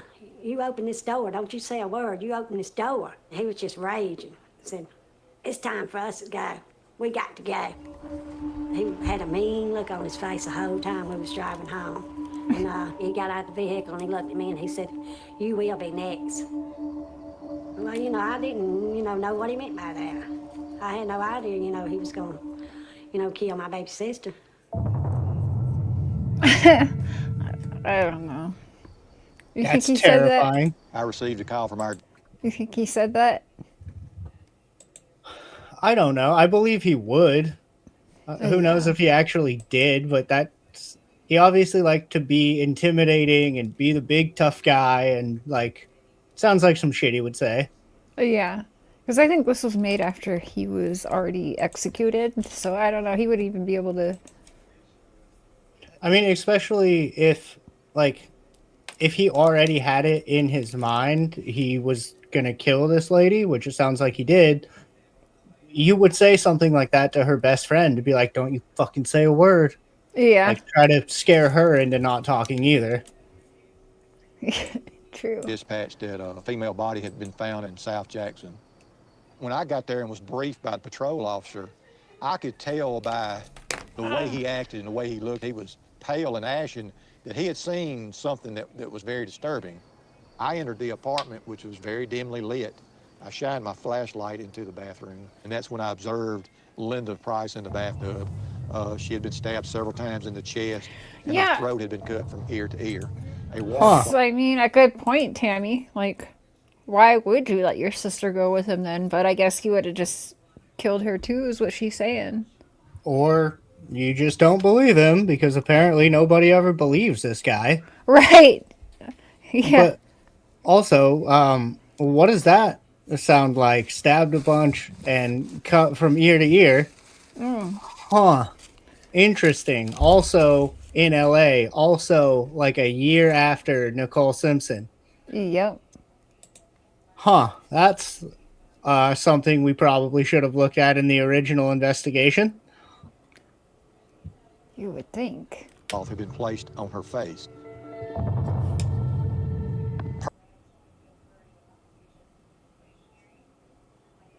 Her back at him, so they placed some type of object to cover the face. The way he acted and the way he looked, he was pale and ashen, that he had seen something that was very disturbing. I entered the apartment, which was very dimly lit. I shined my flashlight into the bathroom, and that's when I observed Linda Price in the bathtub. She had been stabbed several times in the chest, and her throat had been cut from ear to ear. A washcloth had been placed on her face. Persons that kill, they don't like to see that death stare back at them, So they place some type of object to cover the face so they don't have to see the death stare. But then, same dude also liked, as that very excited old lady described, like he liked Yeah, choking like people out. watching life leave them, apparently. Yeah.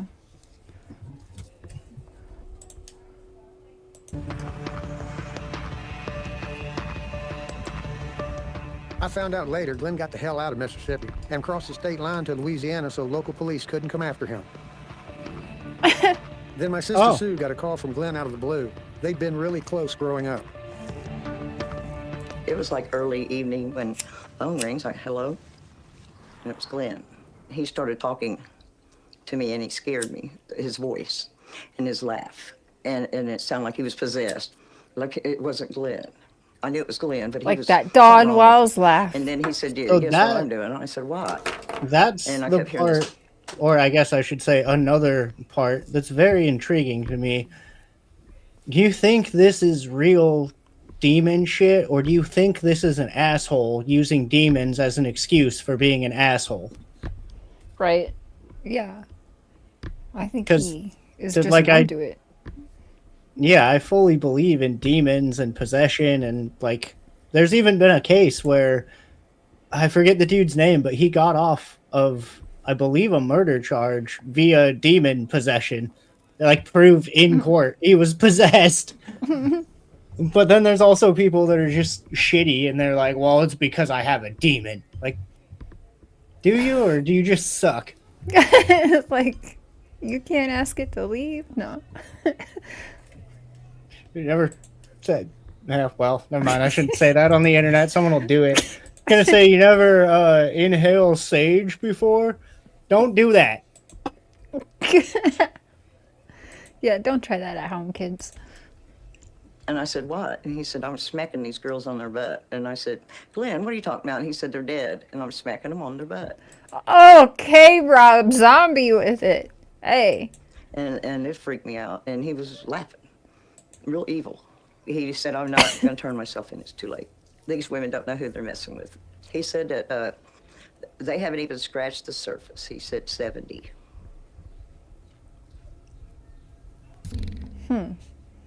He had murdered 70 women. And it would be, he said, you're going to start hearing about it soon.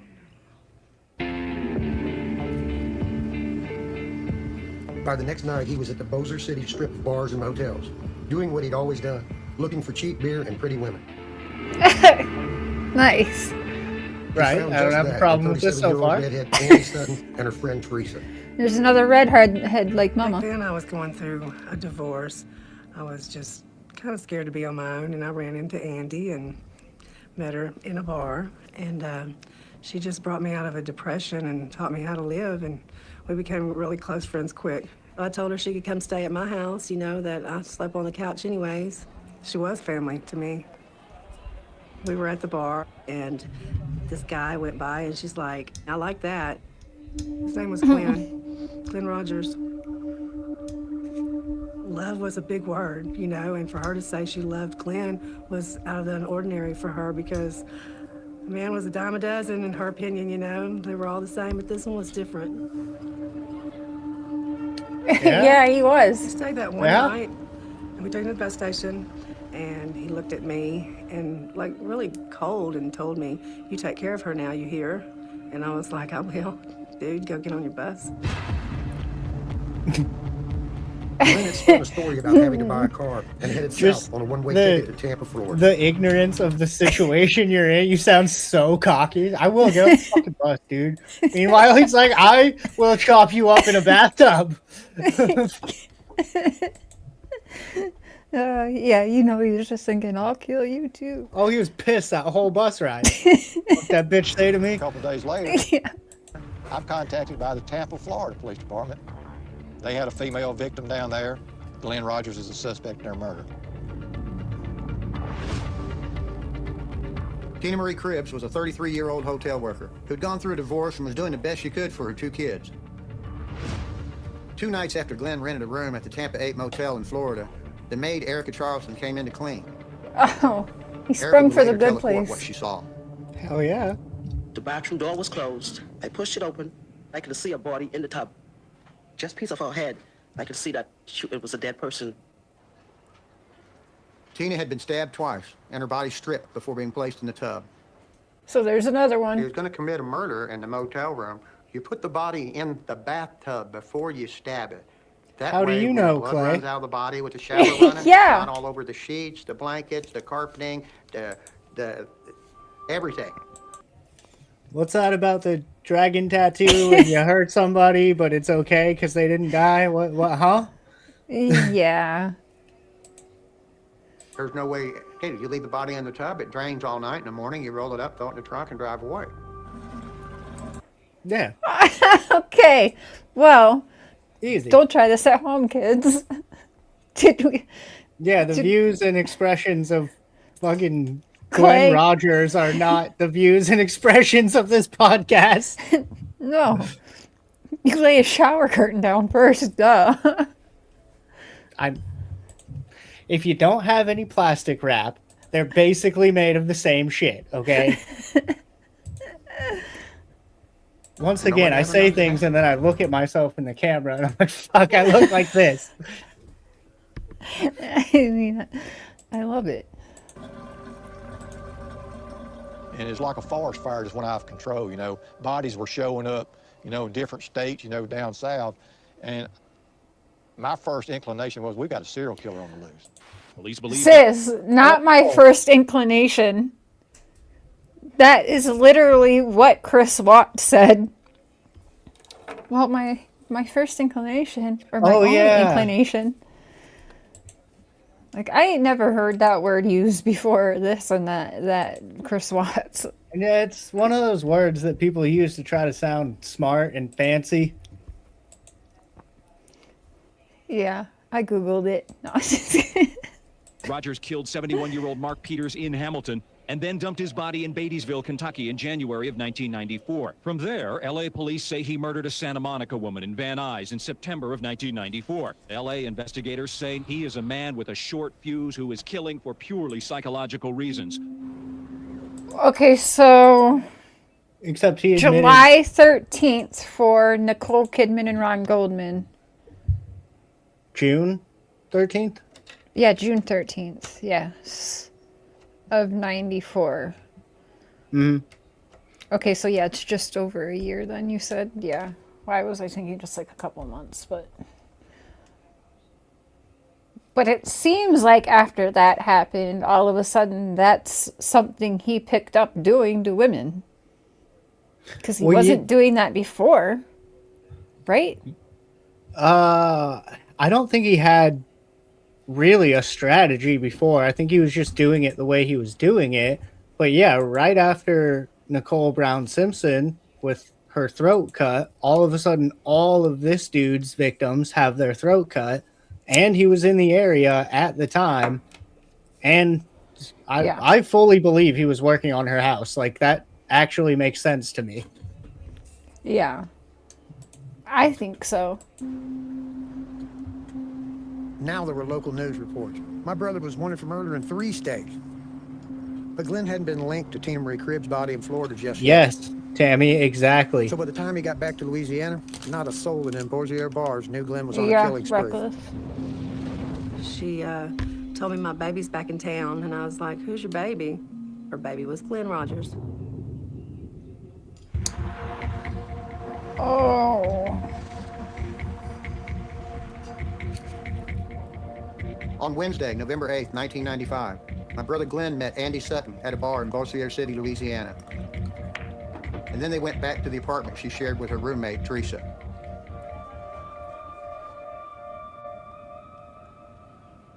I remember waking up, and it was 10 o'clock, and Crazy, I heard sis. this I was knock at just the gonna door, and I asked, ask who is you. it?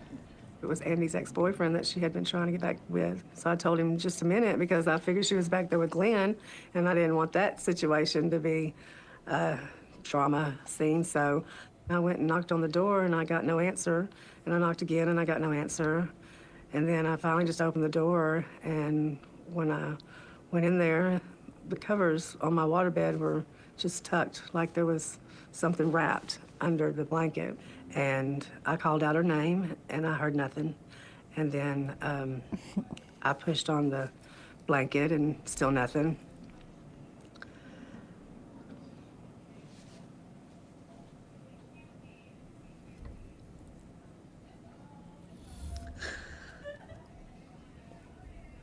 Everything happened so fast. I pulled the blanket off of her, or off of whatever was under the covers at that time. I pulled the blanket down, and there was a pillow on somebody's head, and it was a person because there was a naked body there, but I didn't know if it's a boy or a girl because it was so flat.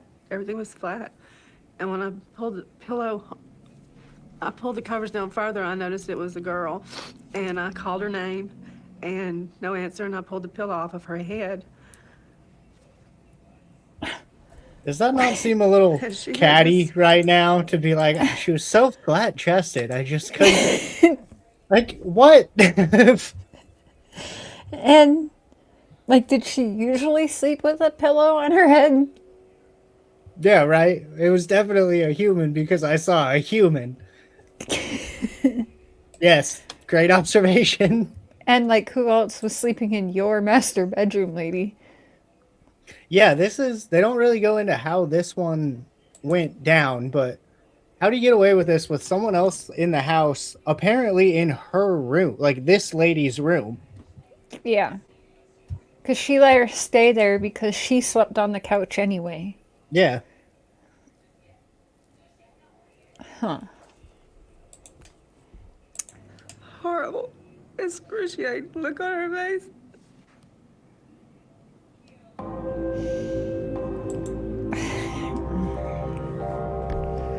The call came in that there had been a deceased person discovered, believed it was a homicide, and directed me to 400 Preston. Sis, are you in here? Why does she give me Nicole Atkinson vibes? Place, apartment. That's a good point, actually. Next to the bed.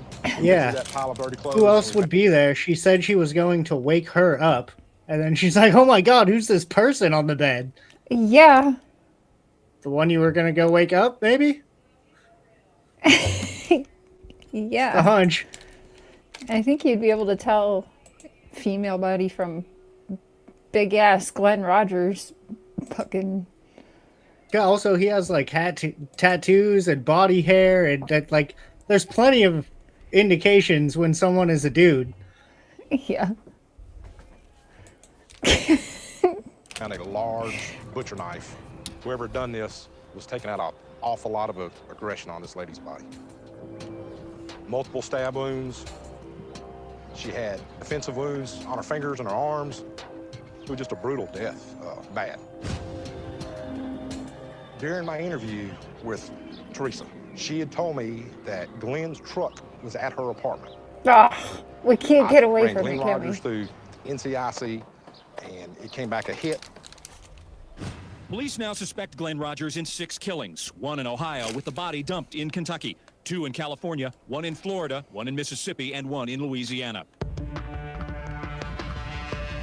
Except there's 3. My brother had killed 3 women in a week, and that was all over the news, all over the country. 3 women a week.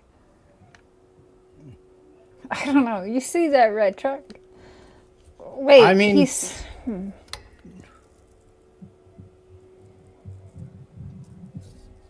I don't know. Oh yeah, that's what I was going to go back to Tammy's comment when she said it seems like he's getting exactly. I think the only reason this stopped is because Glenn was catching so much heat that the rest of his family was going to start getting in trouble for all their bullshit. So they all kind of had to be like, okay, I guess we got to take this dude down. Oh, yeah.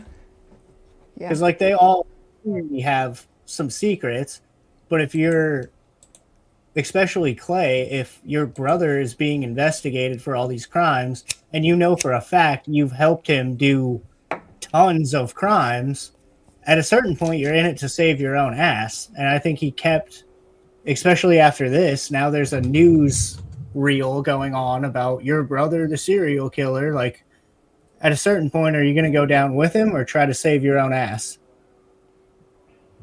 Yeah, exactly what I think. Yeah, they were probably all getting threatened with stuff. Sister accepting fucking robbery money and brother helping. Tammy says, yeah, it was fine as long as it wasn't directly bothering them. Clay said the reason he decided to go to the police the first time was because he went to their family cabin and found that body and was like, God damn it, now I can't be here because Glenn's hiding his bodies here. So, like, it was literally an inconvenience for him. That's why he went to the police. That's actually such a fucked up way to describe it. But Is yeah. that not basically what he said, though? He No, was like, you're I was right. going to go hang out, and then I found this body, and then I was like, well, I guess I have to go to the police now. Yeah. He thought about it for 12 days, though. Yeah, it took me 2 weeks, but eventually. Oh, man. Hamilton homicide investigators say they are working with Kentucky State Police and the Los Oh, Angeles Police man. Department in the You widening guys, hunt for Glenn Rogers. look at the 90s was a vibe, okay? This I know. shit- Bring it back. I'm for that. Paul Schaefer was a local reporter who took a personal interest in trying to stop the killings. He even went to see my mom to talk her into doing something about Glenn. The day I showed up at Ed and Rogers' What? front door, the trajectory and the intensity and the seriousness of this spree and the sense that we all... What did he say? My brother had killed 3 women in a week, and that was all over the news, all over the country. Hamilton homicide investigators say they are working with Kentucky State Police and the Los Angeles Police Department in the widening hunt for Glenn Rogers.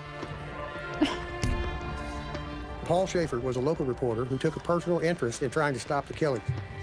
He even went to see my mom to talk her into doing something about Glenn. I'm sure he did. The day I showed up at Ed and Rogers' front door, the trajectory and the intensity and the seriousness of this spree and the sense that we all had that this could get worse before it got better, it was very important to reach Edna and at least try and get a message out to him. There's Grandis sitting right there. She can't talk without her mom right there. What does that remind you of? Hear this. I'm begging you. Please, give up. Please. I love you very much, and I believe in you. Please. Please give up. When the murders became big news, Glenn's phone calls to my family started turning nasty. I was begging him. I said, Glenn, I'll come to you and I'll go with you. And he said, no, they'll shoot me. There's a shoot to kill on me. And I said, well, what do you want me to do? And he said, I don't know if I would ever kill anybody I'm related to, but I'm not sure. Oh, cool. He was on his way back there. That's nice. I'm on my way to pick you up now.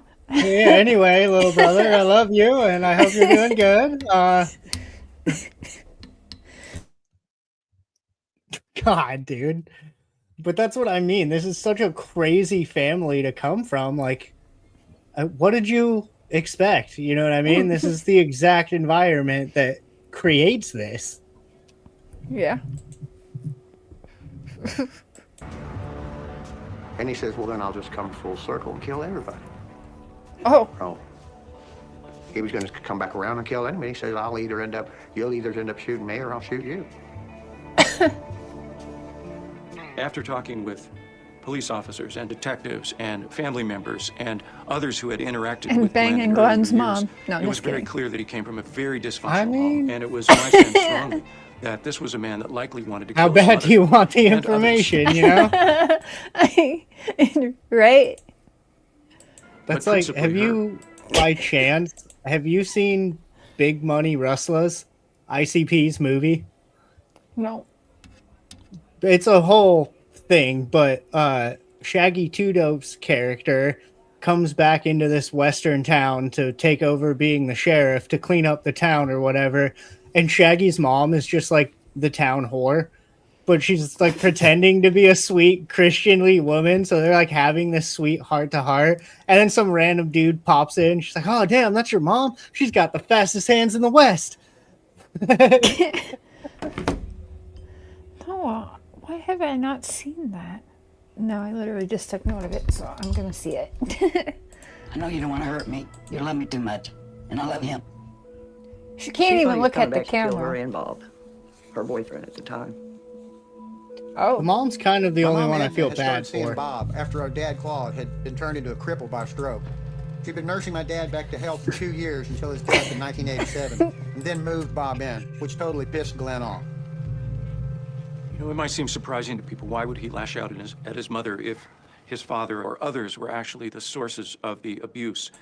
And there's a dynamic in dysfunctional families. Mother where and father, the huh? person You don't who say. should have protected him, not necessarily the abuser, but the person that should have protected him from the abuser, becomes the focus of a great deal of anger and hostility. Glenn was killing his mother repeatedly in these women he killed. My brother had another reason to come home to Hamilton, and I was the only one who knew it. Glenn had told me, when I come full circle, he says, I want you to kill me. He wants to pass on the demon when he comes full circle. That's why he was coming back to Hamilton. Oh my It's almost God. like nobody could kill him, and he was waiting for somebody to shoot him. If I killed him, the demon would come into me, and that way he would be go to the afterlife free and clear. Why? He's left a trail of mutilated victims stretching from Los Angeles to Tampa. The FBI's most wanted, hunted for 5 murders in 5 states. He's on the run, armed and dangerous. Now it's November 13th, 1995, and my brother Glenn Rogers is It's the most almost wanted my man in birthday. America, with state police and the FBI on his tail. Last seen leaving the murder scene in Tampa. Rogers is Monday. armed and very dangerous. And where is Glenn? He's drinking beer down the road from the family cabin. Oh, When the yeah. police spotted him, the chase was on. He rolled his window out to a beer can out. He went OJ with it.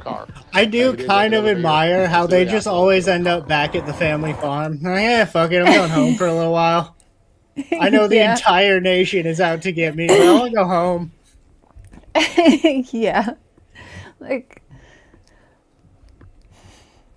he's putting him on an OJ chase here, like, just over a year later. I was afraid that this may be a bit of I shootout. wonder You if know, that's he may part of decide it this is too. the way I'm Like, going. haha, I'm better at you than this. Look at how long Yeah. I've been getting away for, dumbass. Yeah. But OJ did actually get away in the chase. Because that's Well- when he ran to the Kardashian house and was able to turn himself in after that. Arguably, OJ got away with the whole thing. I don't know what his involvement was, but he made out all right, aside from the prison time. Yeah. Glenn was bragging while drinking to OJ about what he's done, and OJ was like, sweet, I want my wife offed. Hey, dude, Yeah. take some diamond earrings worth 10 grand. You can go, pawn them. I'm not going to say a damn thing and take my wife out. And I'll parade around on TV. This is going to be great for me. Yeah, why would you not? OJ already knew his wife was cheating on him, essentially. I don't think he suspected her cheating on him with Glenn, but if you already know she's cheating, you already have it in your mind, like, someone needs to get rid of this chick. Why wouldn't you find someone who's already a killer and have them do it? Yeah. Even if you want to take the credit for it to be famous or whatever, like, from a Yeah. purely tactical standpoint, Glenn is going to be much better at this than OJ Simpson. So why not let him do it? He wants to pass on the bad deeds to his brother so the cycle continues. Yeah. That's what. But his brother got the magical tattoos and broke the cycle. That's not the magical tattoos. I've been missing out on those magical tattoos all my life. What? The police set roadblocks on Highway 52. And federal agents picked me up to be a negotiator if Glenn got trapped. and started Oh, shooting. yeah, his 13-inch dragon. I remember now. Yeah, he had that whole thing about this one leads to that, and then you can't let the demons take over or else everybody dies or something. And then he went swimming in the cesspool behind his house. Yeah. Yeah, I almost broke his neck. But those jean shorts were sick. He put that on. He was like, yeah, this is what I'm wearing for the documentary. Yeah, he did.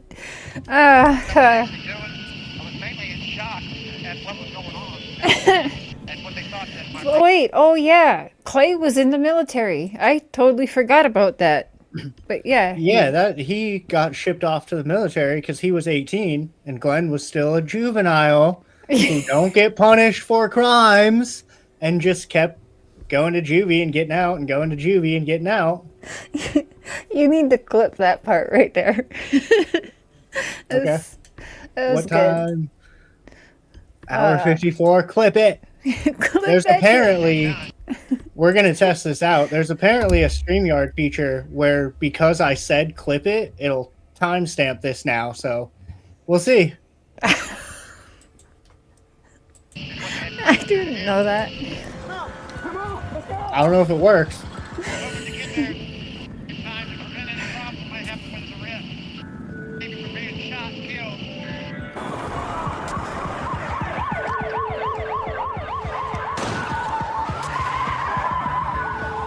My brother was Yeah. still driving the white Ford Festiva he'd stolen from Tina Marie Cribs after killing her in Florida. Half of me respects that was a hell of a shot.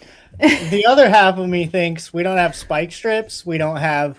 You had to just full buckshot in the back tire. No, they do have spike strips too. Not that guy, apparently.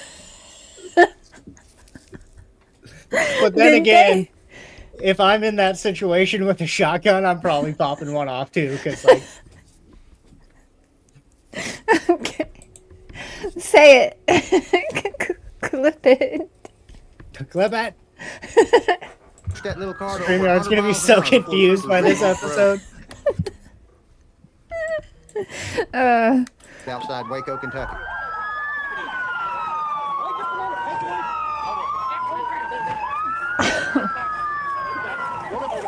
Damn, he went down in the painter's pants and everything. Look at him. He was a painter. Like, yeah, straight up. There's no denying that. Where have you been hiding, Mr. Rogers? Where have you been, sir? Not Mr. Rogers.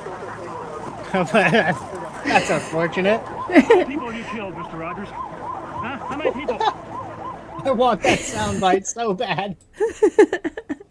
How many people have you killed, Mr. Rogers? That's the intro to this fucking podcast. Holy shit. That's so funny. For me.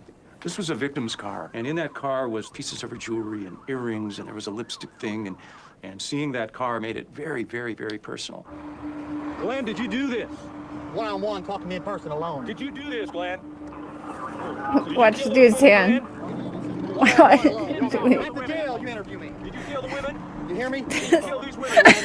Like, why? Why'd you bother? I feel like that was just kind of a fuck you.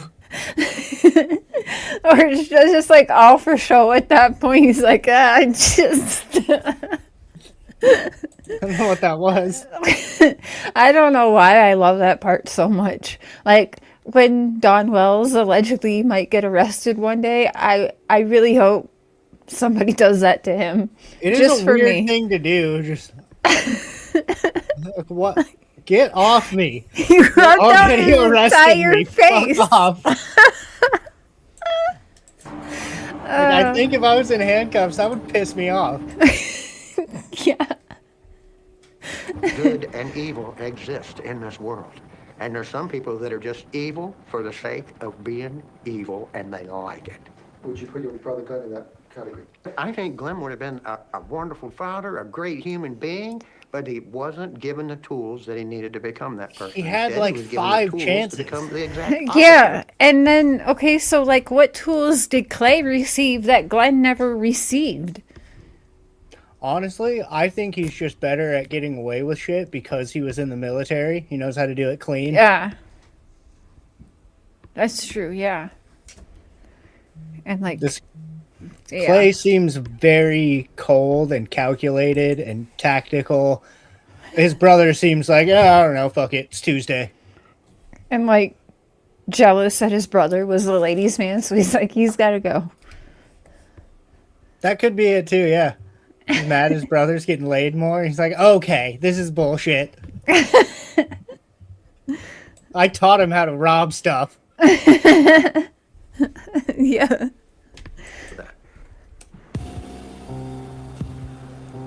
That's what this all is. They're all just jealous Police of took my OJ brother for Glenn to police marrying Nicole headquarters in Richmond, Simpson. Kentucky for questioning. Well, we took him to the State Police Post, and he wanted to know what we were there for. And we said that we were there because of, we had 4 to 5 homicides. He said 4 or 5, maybe 70, he's up to 70, like up to 70 people. Oh, so he said 4 or 5 or maybe 70. Like, which one you got me here for? Like, so he was saying 70.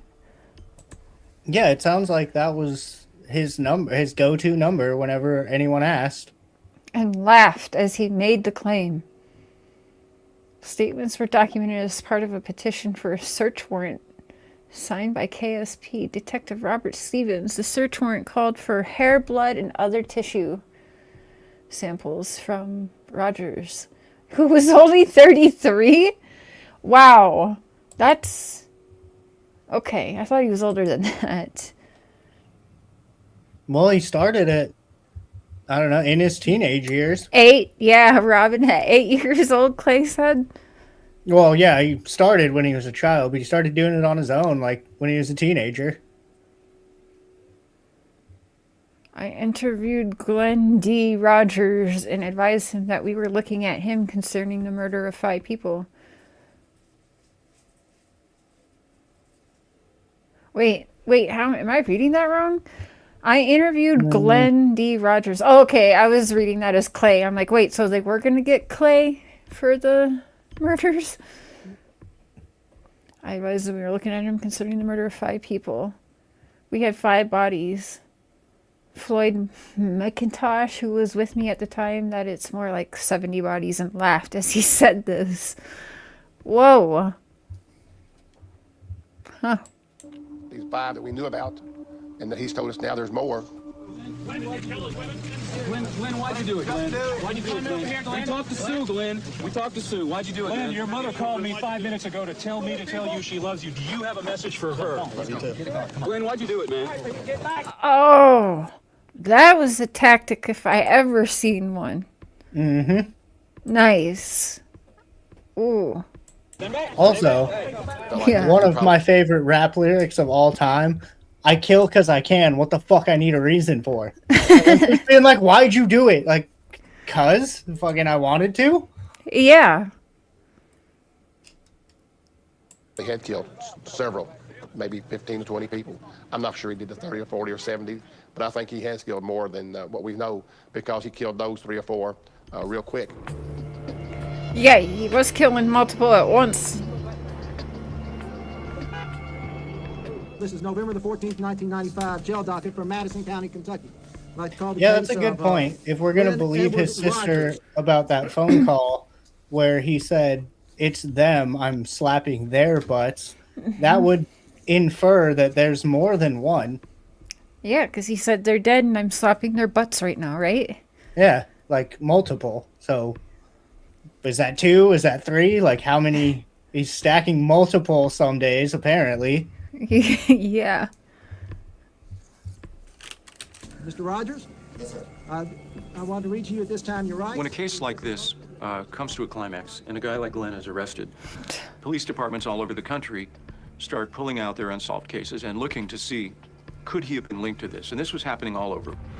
What about their solved cases? Glenn was under arrest and the suspect At this was point, killings. in 1995, there is an innocent black man in jail for the killing of Nicole Brown Simpson.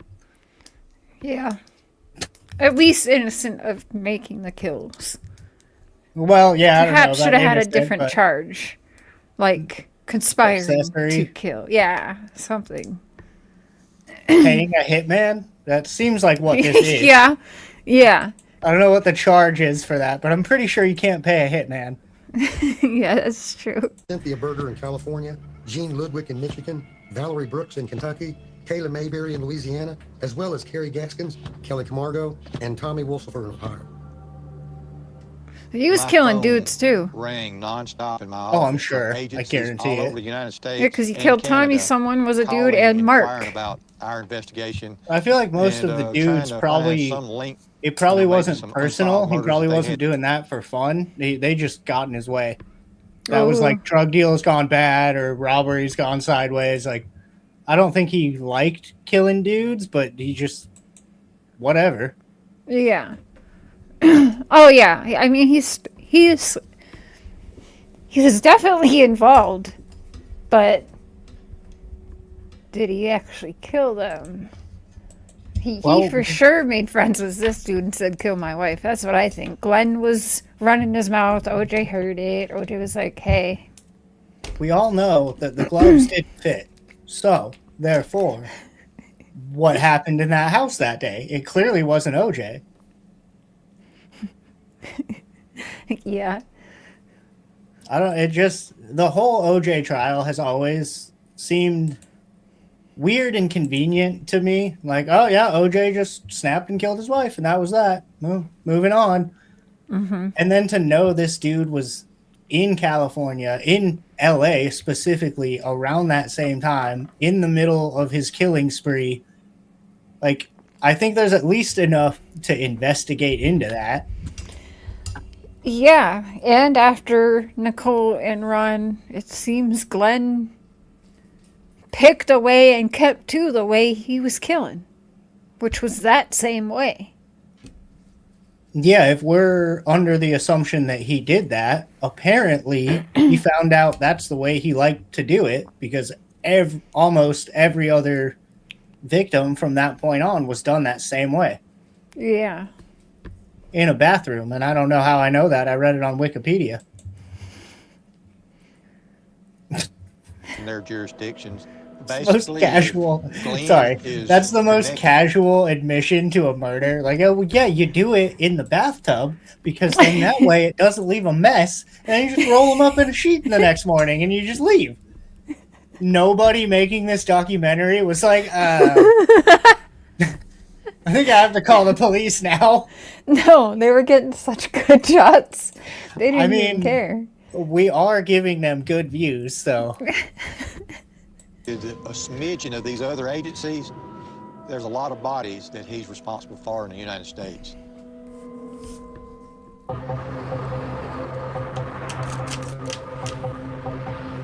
My brother had been moving around the country like a tornado for 15 years.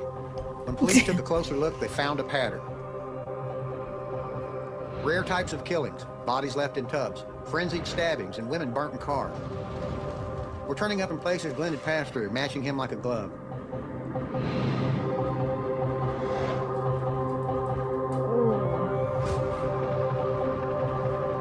Journalists began checking on what my brother might have done. I started walking the streets of Hamilton, asking people if they knew Glenn Rogers. I asked if there were any other unsolved murders in Hamilton at the time. And by now, this was about 1.5 years after the death of Mark Peters, and soon found that indeed there was. There was an Emerson Skinner. He lived 2 doors down from Glenn. Emerson Skinner died brutally, 28 stab wounds. Emerson Skinner was a taxi cab customer of Glenn Rogers. Right away, I started finding bodies. And every time I found a body, there was a trace of Glenn Rogers there. Oh.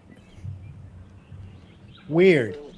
Police decided to take a closer look at a cabin in Kentucky where Glenn had left Mark Peters' body. Almost like this guy is a known killer. Right?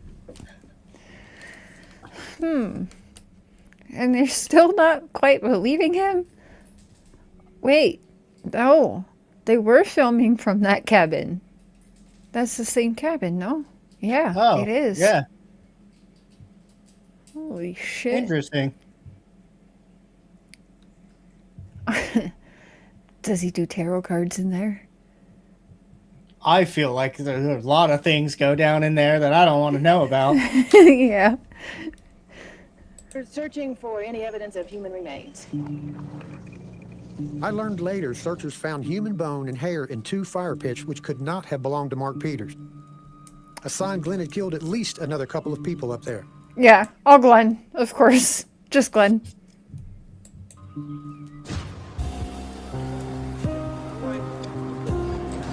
But for all the killings my brother was linked to, only one state could try him at a time. Florida said they had the hard facts to get Glenn convicted. I fear there's something wrong with me because, like, I could see he was a good-looking guy. What? I think he's more handsomer than that one guy who was like the doctor who went on like the game show. What one was that? Oh, Everyone said he was so attractive. yeah, I know who you're talking about. No, he looked like a great. Fuck. I can't remember.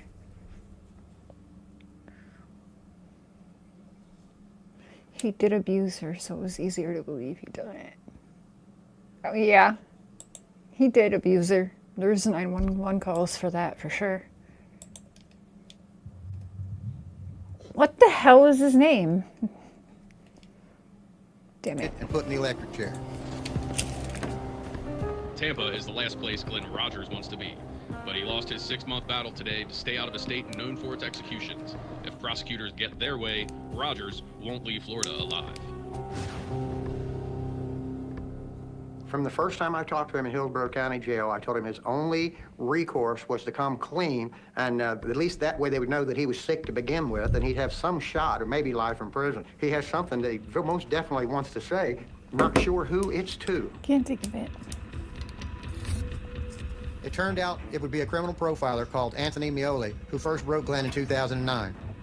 He was trying to figure out what could turn a man into a killer, and Glenn began sending letters back to him. Oh, yeah.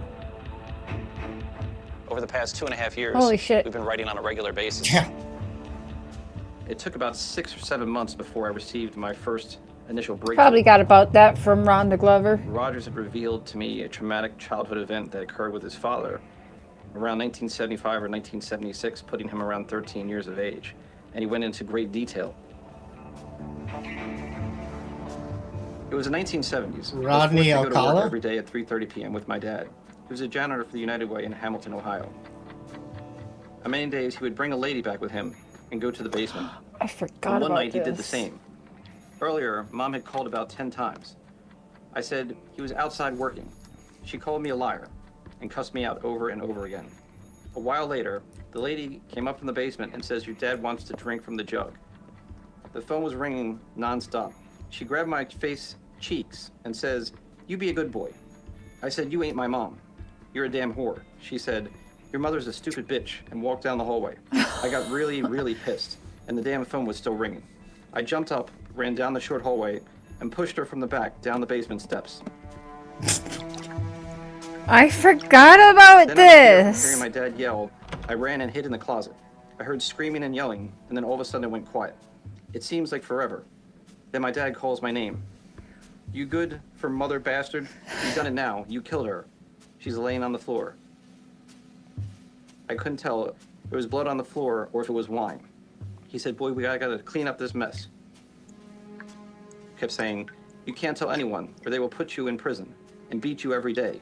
I felt scared, but good also. It was the first conversation I ever had with my dad. In a strange way, it changed things forever. We got her, put her in the trunk of an '88 Oldsmobile. We crossed the Kentucky Bridge into Kentucky. Then Dad pulls over, drags her and carries her to the side of the road. Comes back, shuts the trunk, and gets in the car. He says, "Boy, a snitch is the worst kind of person. When we get home, you don't say a word." But what he didn't know is I wanted to brag to Mom and say, "I killed that bitch for you. She called you a name." Yeah. But I knew better. After this, Dad didn't take me to work anymore. Didn't even look at me. Oh. He said, "Boy, you're no good. I can't take you anywhere." It wasn't any time before I stopped being scared. I hated everyone in our home. I spent the next 2 years taking it out on other people. If someone didn't like me, I didn't care. I just hated them more. To this day, I don't know if I killed her when she fell down the stairs or if he did, but I was made to believe I did it. Your friend, Glenn Rogers. Oh. That is an interesting point. Like, his first one may not have even really been him. Yeah. Once you, like, I guess once you've accepted that you've killed someone, like, that's kind of going to be something that helps make up your mind on whether you want to do it again. I've already done it once. Yeah. Damn. Which is why, again, towards the beginning of this podcast, I said this is a really good conversation about nature versus nurture. Like, This dude clearly was trained by his dad to be like this, but also, is he just insane? Like, would he have still done this if he had grown up in a nice middle class normal household? Yeah. That is so fucked up.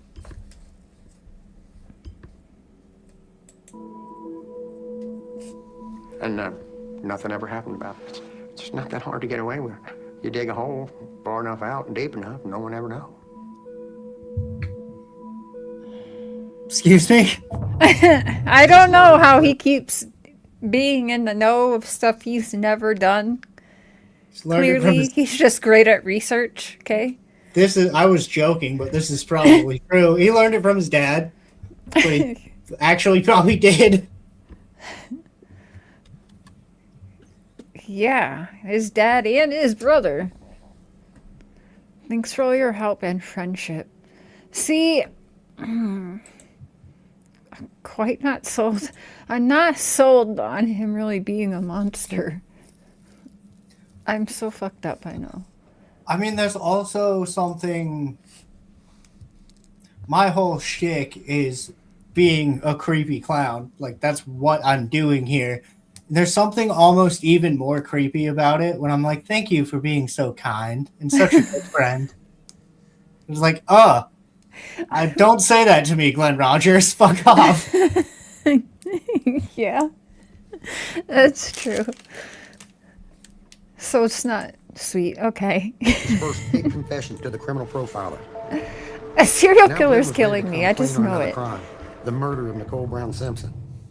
Back in 1994, my brother Glenn told me he'd met Nicole Simpson, that she was rich, and that he was going to take her down. Just a few days later, a neighbor found the bodies of Ron Goldman and Nicole outside her Brentwood home. While I was thinking Glenn had done it, LA prosecutors charged OJ with the crime. Yeah. The trial began January 24, 1995, with OJ Simpson charged with killing his ex-wife and her 25-year-old friend Ron Goldman. Prosecutors used a range of graphic devices to prove their case. The animation showed the government's theory that O.J. Simpson came to Bundy, went through the front gate, killed Nicole, then struggled and killed Ron Goldman, and then left out the back gate.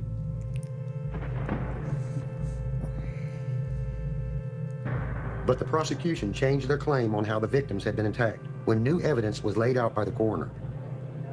Interesting. Dr. Lakshmanan said Nicole's head was slashed. She was banged against the wall and knocked unconscious. At that point, the prosecutor revealed a new theory. The murderer left Nicole and killed Ron Goldman, then came back for what is described as the coup de grace.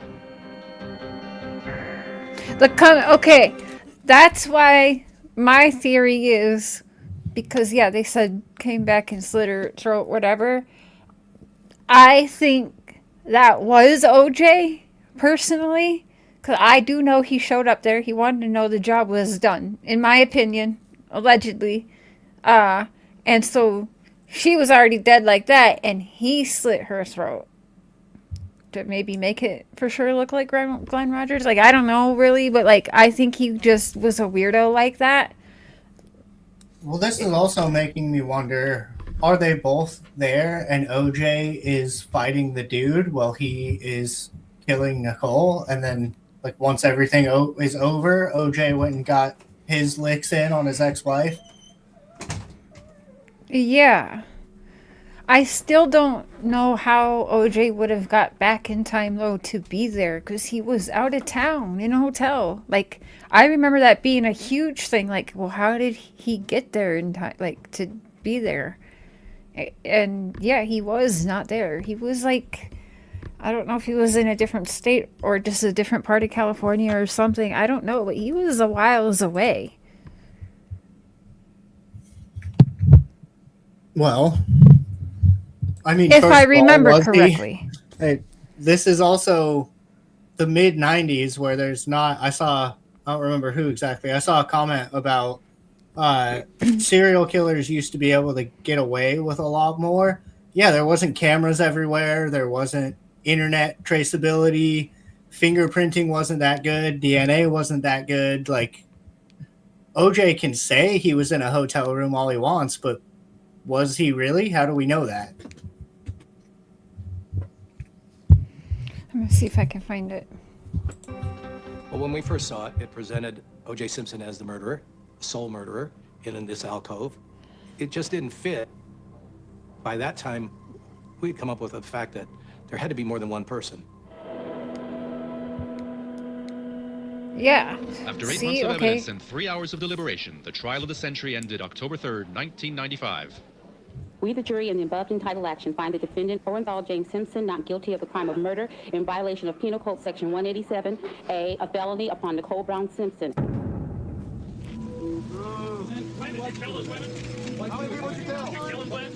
6 weeks after O.J. was found not guilty, the law caught up with Glenn. It wasn't long before my brother was dropping hints about his past crimes. First time I heard about Nicole Simpson and Ron Goldman's murder, I was in my office in Van Nuys and really thought nothing more about it. One day I did receive some letters from a prison inmate indicating that Glenn Rogers had written to him that he had met Nicole Brown Simpson, and the inference was, and you know what else? No, what else? What happened to her? We forwarded it immediately to the O.J. Simpson Oh, this is. She's gonna get excited again. prosecutors. Authorities ignored clues leading to my brother, and it would be years before Glenn came back to that story. She makes me look less crazy. Glenn wasn't going to drop handsome letters this time. There's nothing My brother wrong learned a new with trick during loving his years your on death row. work. Yeah. I guess. How to paint. These are pictures. Okay, but his artwork is sick. I'm not gonna lie. Like, what? I mean, unfortunately, there's lots of people who are pretty good artists. Yeah. There's this one guy in Germany for a little while. He's a pretty good artist. Who did some other stuff, invaded a country or two, but he was good at art. Okay. Moved to Argentina in like roughly the mid 40s.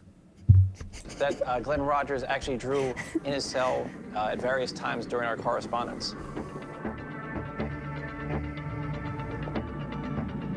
Glenn was even able to paint the demons he believes have lived inside him all his life. Glenn had explained to me the meaning of this piece.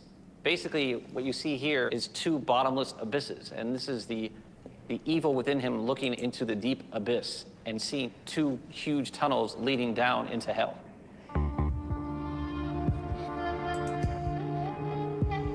At first, Was it a clown?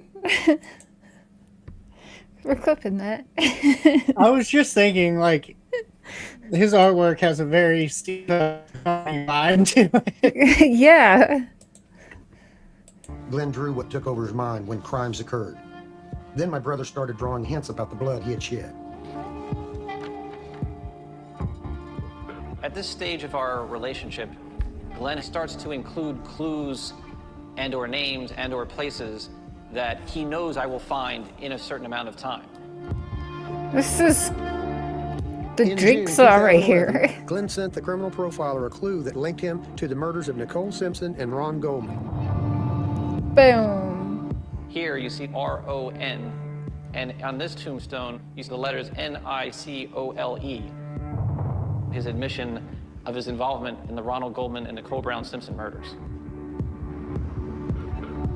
Are there other, like, there was clearly a bunch more crosses and headstones in that photo. Are there names of other victims? Yeah. Because if he wrote the names of for sure victims and then wrote Nicole and Ben, kind of makes me believe it. You know what I mean? Like, Yeah. Yeah, he did, because there was even a different name on that one with Nicole and Ben. I think. Yeah. Nicole Simpson and Ron Goldman. Here you see R-O-N. Yeah, you see other names on Oh there. yeah, there is. Yeah. Okay. And on this tombstone, you see the letters N-I-C-O-L-E. His admission of his involvement in the Ronald Goldman and Nicole Brown Simpson murders.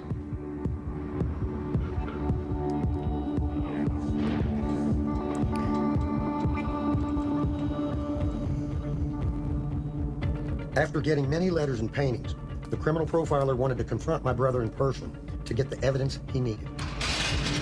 Oh, snap. He paid a visit to Florida's Union Correctional Institution. Finally, years after the murder, Glenn was ready to tell his side of the story. Department of Corrections puts out what they call cold case homicide cards. Oh, You grab different games. where do I and get those? Talk for 6 hours a visit. Actually, After I asked him that he had not sent I me think any I got a specific website information for- regarding his involvement in the O.J. Simpson case, he said, I had, you just didn't pay attention to the clues. I challenged Glenn to prove that he had actually committed the murders, that only the killer would know what the actual murder weapon looked like. And so Glenn drew this specific weapon.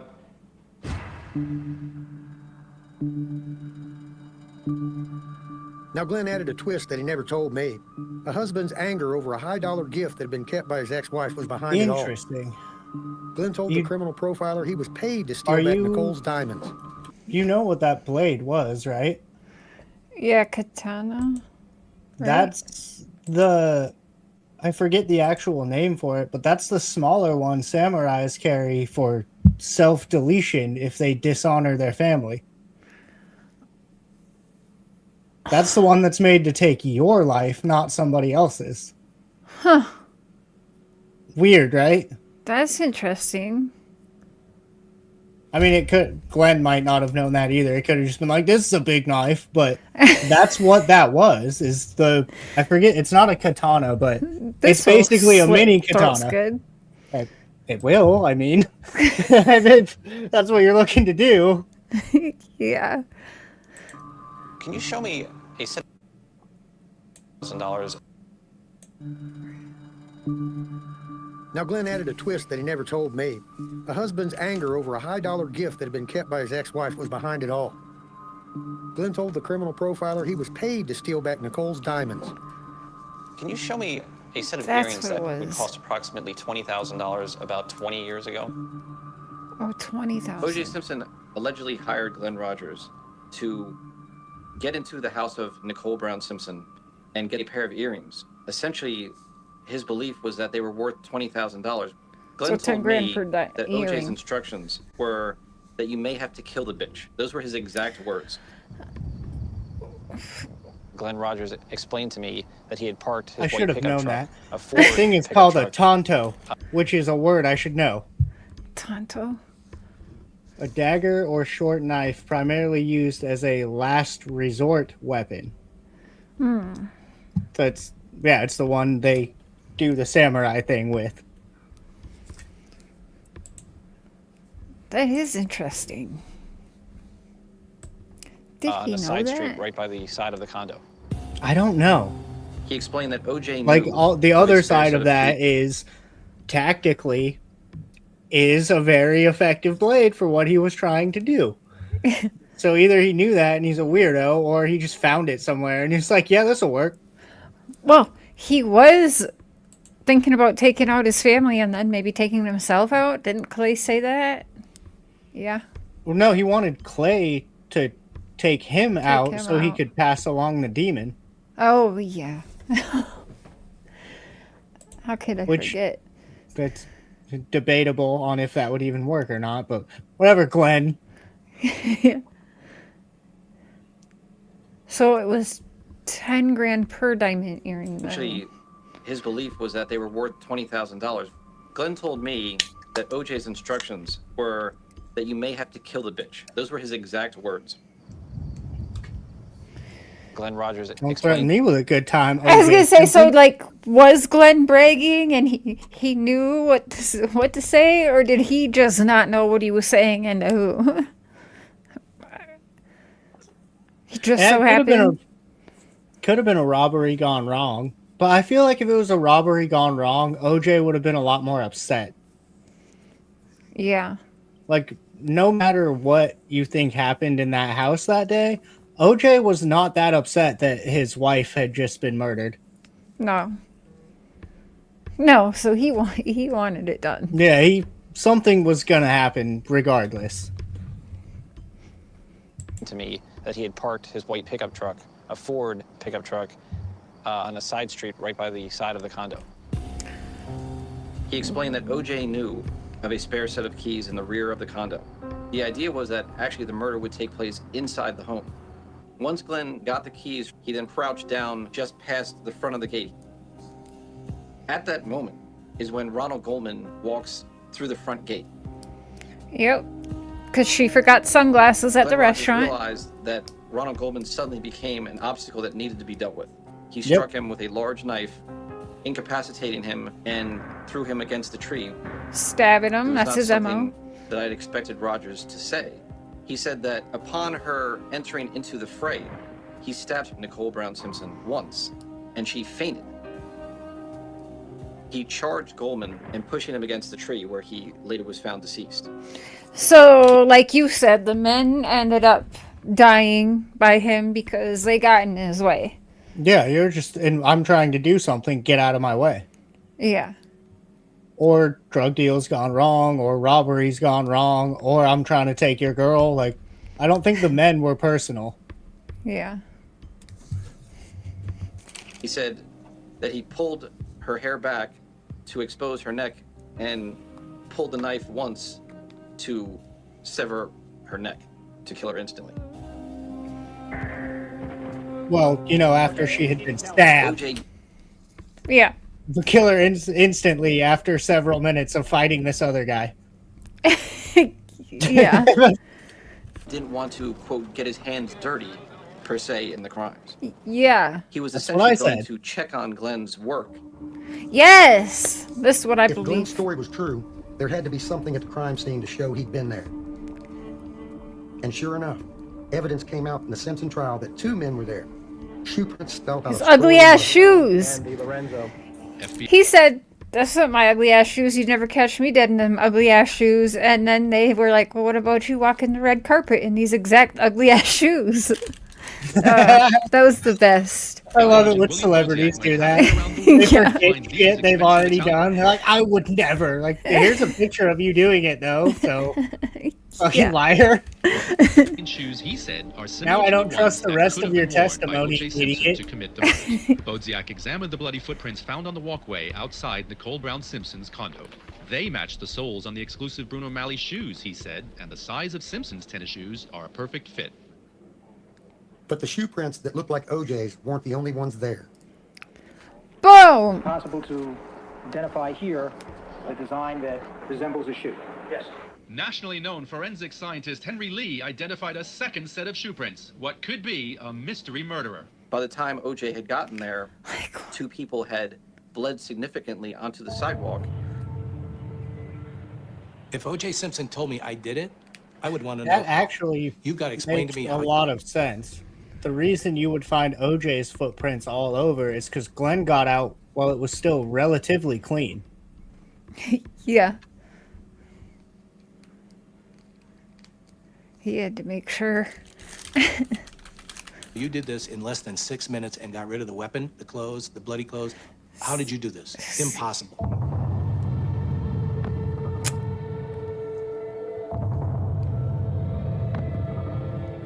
I'm absolutely certain that my brother Glenn killed Nicole Simpson and Ron Goldman. Me too. Yeah. I know my brother did it because I've seen proof that he was there.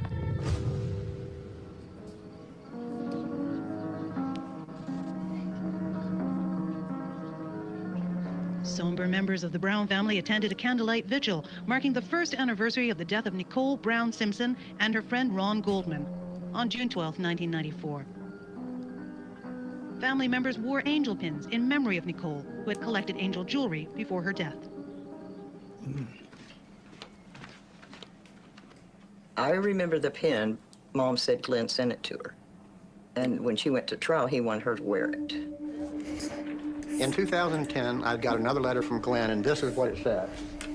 At my trial, Mom has on that black vest top, and pinned to it is a gold angel with a diamond in its hand. I sent that to Mom the day after the situation in Brentwood. It's something everyone missed. I believe that that angel pin is absolute proof that Glenn killed Nicole Simpson and Ron Goldman. The same pendant taken off her body. The same pendant that my mom wore on her vest into the courtroom in Hillsborough County Jail. What? I would have to look into the OJ stuff 18 months again, after he but was captured. do you remember anything about a pin being missing or certain jewelry being missing? Jewelry You know, was missing. I remember that because I remember something about the one earring. Something about one earring. well, yeah, the theory is the earrings were going to be payment, but like, Yeah. because Glenn has this thing, like his alleged first kill that may or may not have been his dad, he wanted to go tell his mom, like, look what I did for you. So is there some weird psychological, like, I'm doing this for Ooh. mommy thing? That's crazy. His It's mom almost looks like a little off. it's almost like I have a crazy brain too, and I fucking understand what these people think. Florida judge Don't sentenced say Glenn to that while death you for look like this. Right? killing Tina Marie Cribbs in the Tampa 8 motel. Oh, yeah. On July 16, 1999, I mean, or not. California Kind of sentenced suck. Glenn for the murder of Sandra Gallagher, who was found in her burnt-out truck. Now, this man not only attacked our daughter, he brutalized her, he raped her, he set her on fire, killed her. This man does not deserve to live. I might disagree with the rape part. I don't know. I don't know. Maybe he was, but I also know these girls got with him, allegedly, as we're being told by friends and family members of them, that Yeah, I these guess girls it were was, with him. It was always kind of presented like, oh, we're going to go hook up. Let's go back to your place. Yeah, the one girl took him home from the bar. A couple of them did. So I mean, yeah, maybe he was getting it and then doing the deed. yeah. Maybe. I don't know. For that last trial, my brother became one of the few men in America sentenced to face 2 separate executioners. And because of that, other families like those of Linda Price in Mississippi could never get their day in court. Just about every other state where Glenn was suspected quietly dropped their investigations. I feel like my involvement in the Glenn Rogers cases, whatever minute or big they may be, I feel like by him being executed that I contributed to the point that he's about to be at. And I've got great relief knowing that. He took a part of my life, my baby sister, and I had a dream about her, actually, and right after, probably a couple of years after, you know, it happened, and she was laying on my floor, and she's telling me, don't let him get away with it. Said, you make sure he gets justice, because you know he killed me. In my heart now, I believe he will, you know, get his judgment.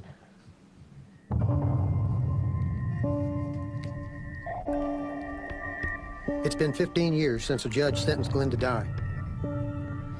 He's run out of appeals and could be executed any day now.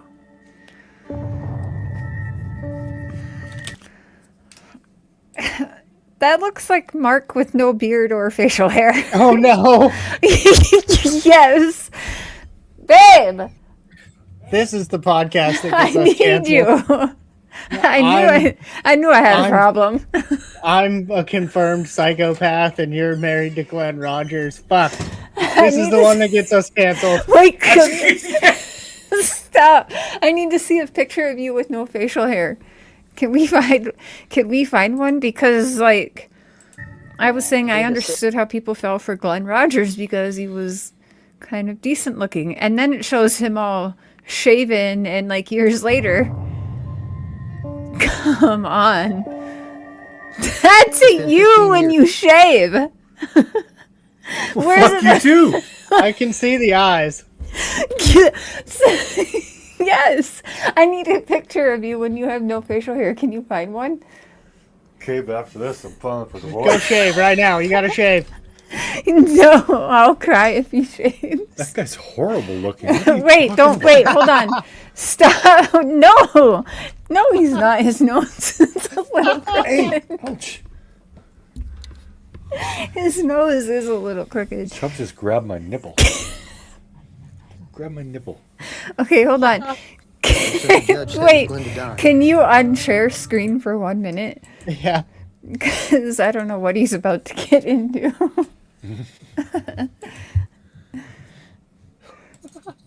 This is gonna be fucked up. What is this podcast? You've seen me without a beard.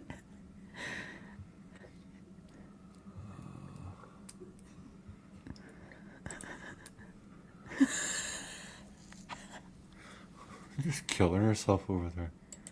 Because it's so messed up. Photos? This is a little, oh, right there. Oh, but you got sunglasses on though. What difference does that make? Okay. Okay, wait. Okay, wait, share screen. We were sharing the whole time. I don't think they made sure. No, I took it off. Yeah, like I said.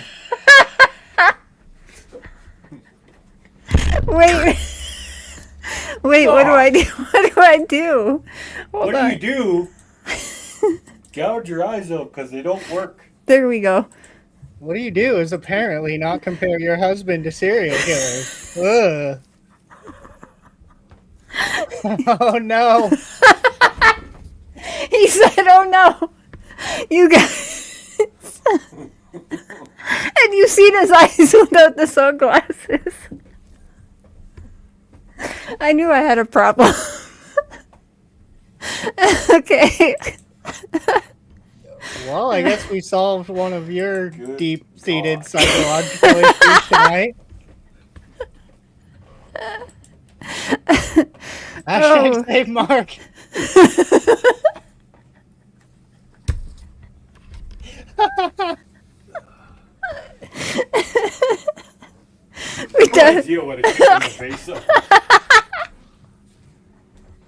We definitely got a clip of that.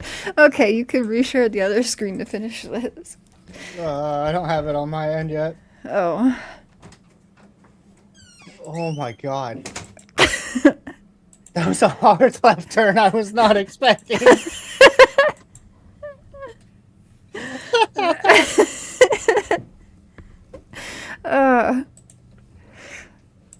He's run out of appeals and could be executed. God, you can't make me cry in clown pain. Now it's gonna run in my eyes. This is terrible. He just said he just wants me there to witness. She said save Mark. Especially my brother. On the day that the execution does happen, and I'm sure that it will, I'd like to be right there. I don't think anybody else will. I want somebody to be there that, and he knows is there for the right reason. What is the right reason? To let him know that I understand. It could have been me. Will you stop incriminating yourself? You got away with it. What? That's like But the no, fourth could've. time he's casually just been like, also, I murder people too. Yeah. Shut up. Yeah, I'm about done.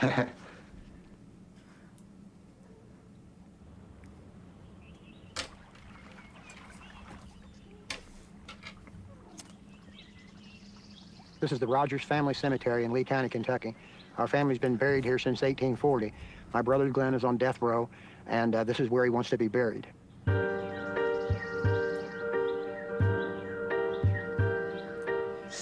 Well, The Glenn fact likes that to get they're a final willing ha-ha, to final put gotcha in him on it. in the family cemetery just kind of shows what sort of family this is. Yeah. After all this, they're like, yeah, it's cool. You can be buried in the family cemetery. It's giving like, well, not quite the Ed Gein family cemetery because some of his victims were Well, buried with him, but similar. Kinda, yeah. What did he say? He gets his final haha, final gotcha? Anything. And what? Or did you, Clay? 40. My brother Glenn is on death row, and this is where he wants to be buried. I don't think they let him go. Well, Glenn likes to get a final ha-ha, final gotcha in on anything. And what would be the best gotcha ha-ha to be buried next to his murder victim that you don't even know he did? Okay, so it's It's all a loose. so's the grave next to it. Glenn told me the best way to get rid of a body is find a fresh dug grave, move the dirt over, put the body down in it, cover the dirt back up, lay the sod back down. Nobody never know it's there. So I know this is brutal, but That's so what Fred Hill said about Summerwells. So excavate this graveyard and see if there's more bodies than there should be. Yeah. I know there's like a thing about digging up your relatives and whatnot, but if you truly believe he was doing that, wouldn't you want to know? Yeah. But then they're going to be like, you have to pay this much to like dig up every grave probably and then rebury them. Well, that, and I don't think they actually care, but right. What a weird thing. Like, this is the family cemetery, and I'm pretty sure my brother buried other bodies here. Yeah, that's how he ends it.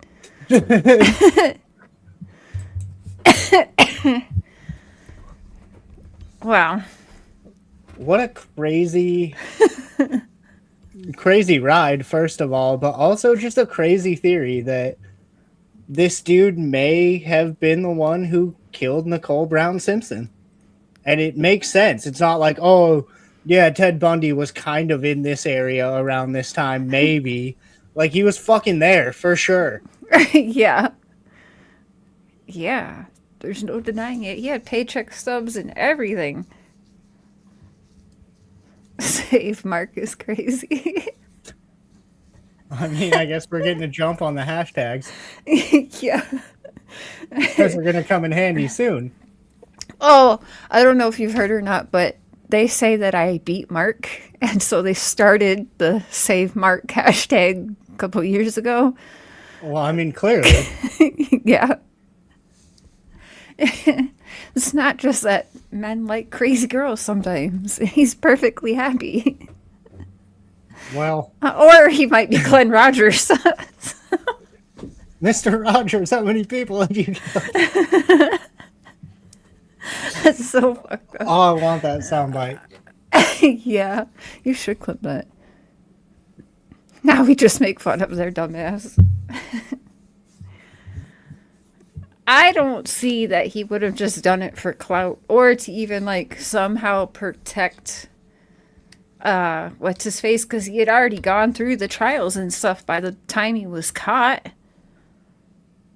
No, I feel like if Glenn did have something to do with it, he was either paid off, like they were talking about the $20,000 earrings, whatever. He was getting paid by getting jewelry, or he really was partying with Nicole and did what he did to seemingly every other woman he ever partied with. So he was acquitted October 3rd, 1995. When did Glenn Rogers get caught? Did it say September or November? November 1995?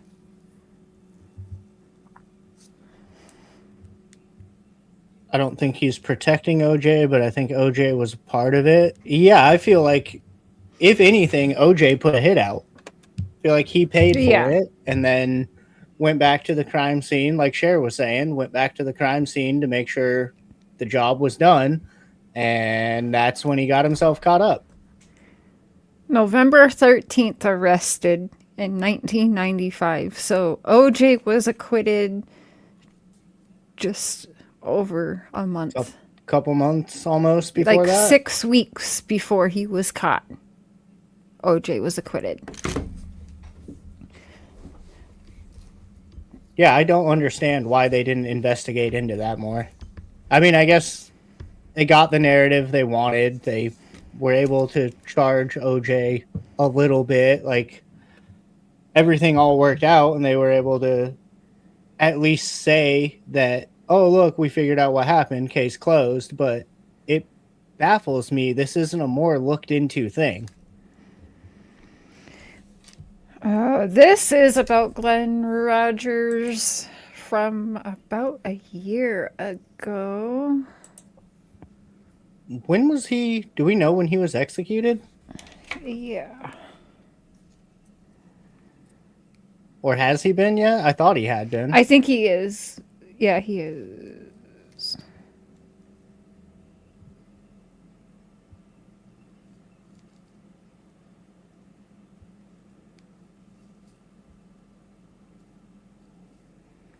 Damn you, I just had it. There we go. 3 decades after he was caught. Oh, he was executed last year? Oh, was that recent?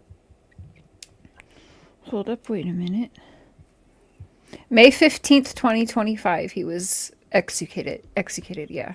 Executed. At 6:16 p.m. on May 15th, 2025, Florida State Prison.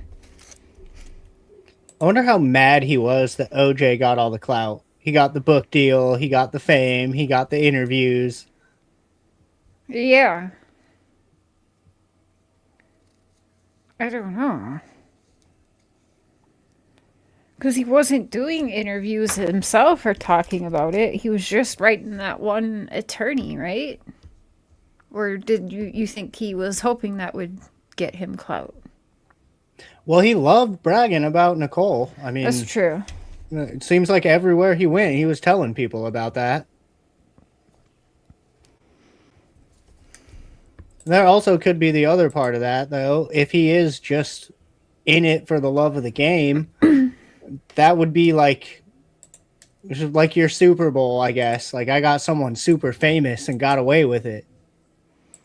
Yeah. I guess, yeah, he would like to brag about it. OJ got the high power. Yeah, wait, well, hold on. I just connected something in my brain.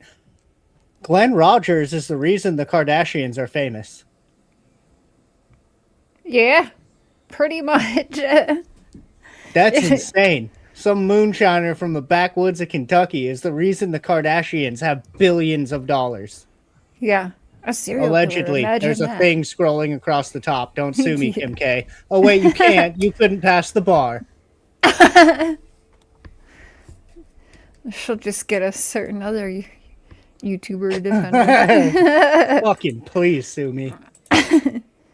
He was a good-looking guy, and he was called the Casanova Duh. killer by some people. So women thought he was cute. He was attracted to a certain type of they do. woman. Attractive. He met her at a. What were you saying? No, he said women find him cute. I was like, yeah, they do. Yeah. Yup. A bar in Gibsonton, which was sort of Carney Town, and he worked for Carney's at one.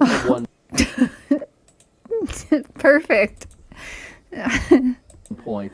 And then they went to a hotel off east of Ybor City, and that's where her body was found in the bathtub, stabbed to death.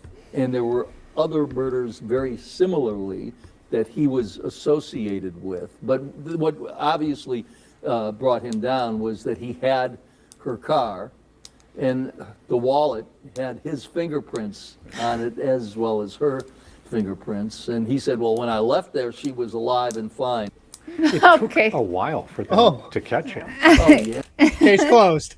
Yeah. Yeah, it did, because he fled and he ran with her car. He was caught in a police chase that went through 2 states, and he ended up in Kentucky with a roadblock that got him. Damn. I was saying, it was a good shot. I don't know if it was necessary, but it was a good shot. Conspiracy, though. White Bronco with OJ. What is that, like a white Geo with Glenn Rogers? Is it white? Yeah. I didn't put that together, but I mean, yeah. Police chase in a white car, yeah.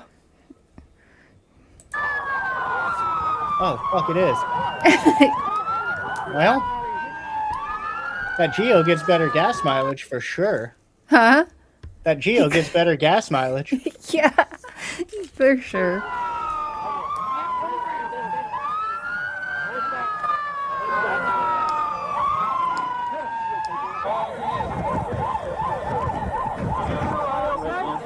You okay? Everybody's all right. Everybody's all right. I'm all right.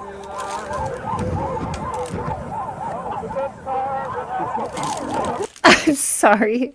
What is that music in the background? I don't know. Do you hear that? That's a Yeah. little creepy. Like they're just blaring like some weird, creepy oldies while resting him. Mr. Rogers, where have you been, sir? How many people have you killed, Mr. Rogers? Huh? How many people? There you go. Huh? How many people? Look at me, sir.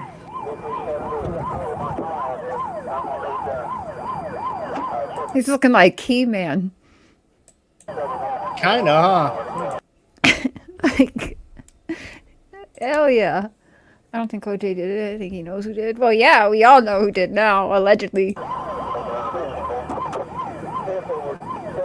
There is no question that he murdered Tina Marie Cribbs. And I've seen both the electric chair and lethal injection. Now, the electric chair was macabre. I've got to say that really maybe crossed the line in decency.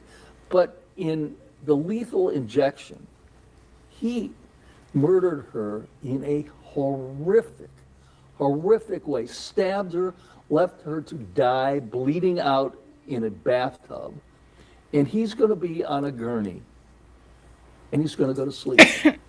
And he's going to die. Yeah. But it doesn't seem to comport with the violence that he caused. You know what else I just thought the about family too? member.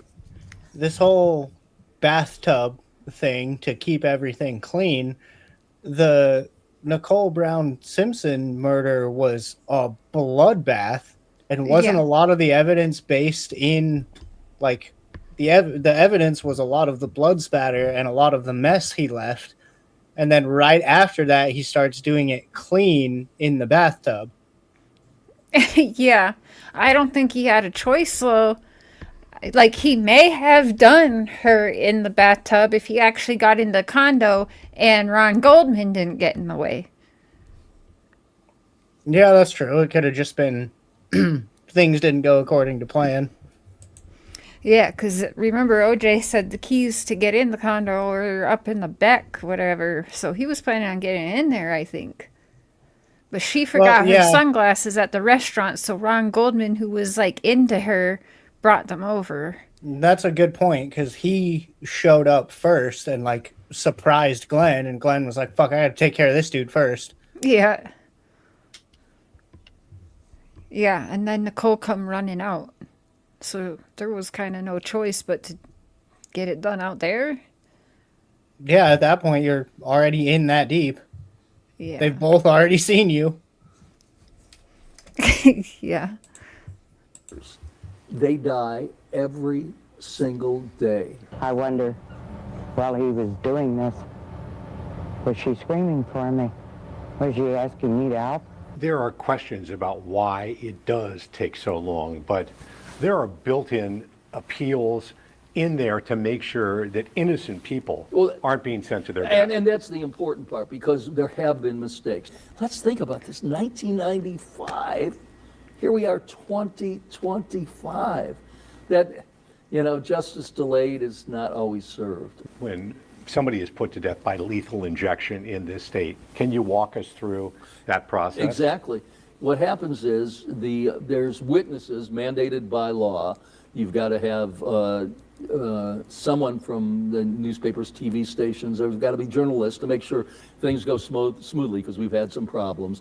There are oftentimes law enforcement, like the people who were involved in it, and then family members are invited. And you're in a room that has chairs similar to this, maybe 4 rows deep.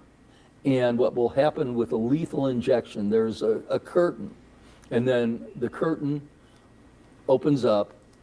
The condemned person is on a gurney, lying there that you can see, and then the warden is on the phone with the governor to see if there's any last-minute reprieve from the governor. And when the governor says, go ahead, the warden nods his head They ask the inmate if he or she has any last words. Sometimes they do, sometimes they don't. And then the poison goes into the condemned person's arm. It takes about 10 minutes or so, and then a state doctor comes in, examines the person, and then nods and says that he's dead. Did it change you in watching someone put to death? You know, I thought it would, because I'd talked to some people here who had seen it beforehand, and it did. The truth is, and I was nervous, particularly on the first one, which was an electrocution. I was very nervous about it. I was not as upset as I thought I would be. Maybe there's something hard in my heart. It didn't change me. I was surprised. It's the surviving members.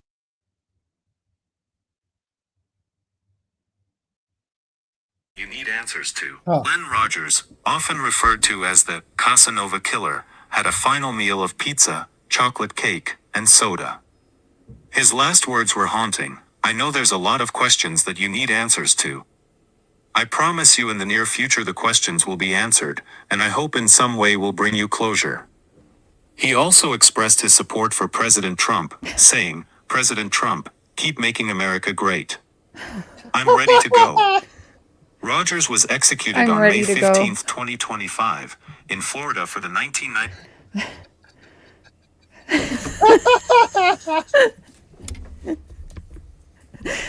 Oh no!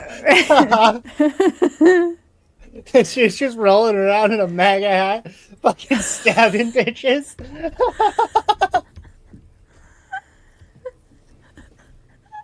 I don't know why that was so funny to me, but I didn't expect that. All the questions you have will be answered. Also, God bless Donald Trump.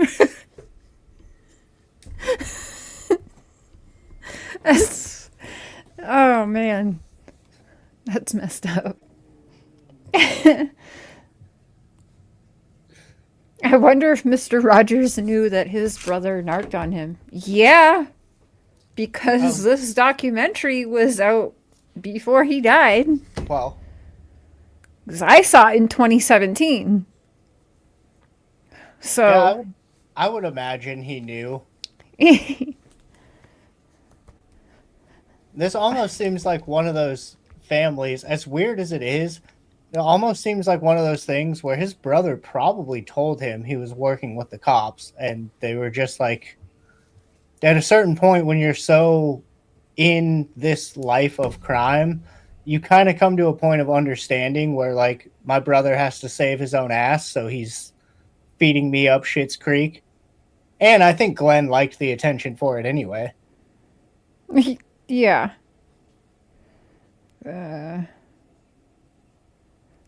Damn, so many people were like, Glenn Rogers just executed. YouTube be crazy. Yeah, I didn't I guess the cases are pretty old, but I didn't realize this all just came to an end last year. Yeah. I didn't really realize that either. Oh. First up here at 5, the so-called Casanova Killer. The best time to get a Reese's? Okay. Anytime. What a terrible spot to put a Reese's ad. Yeah.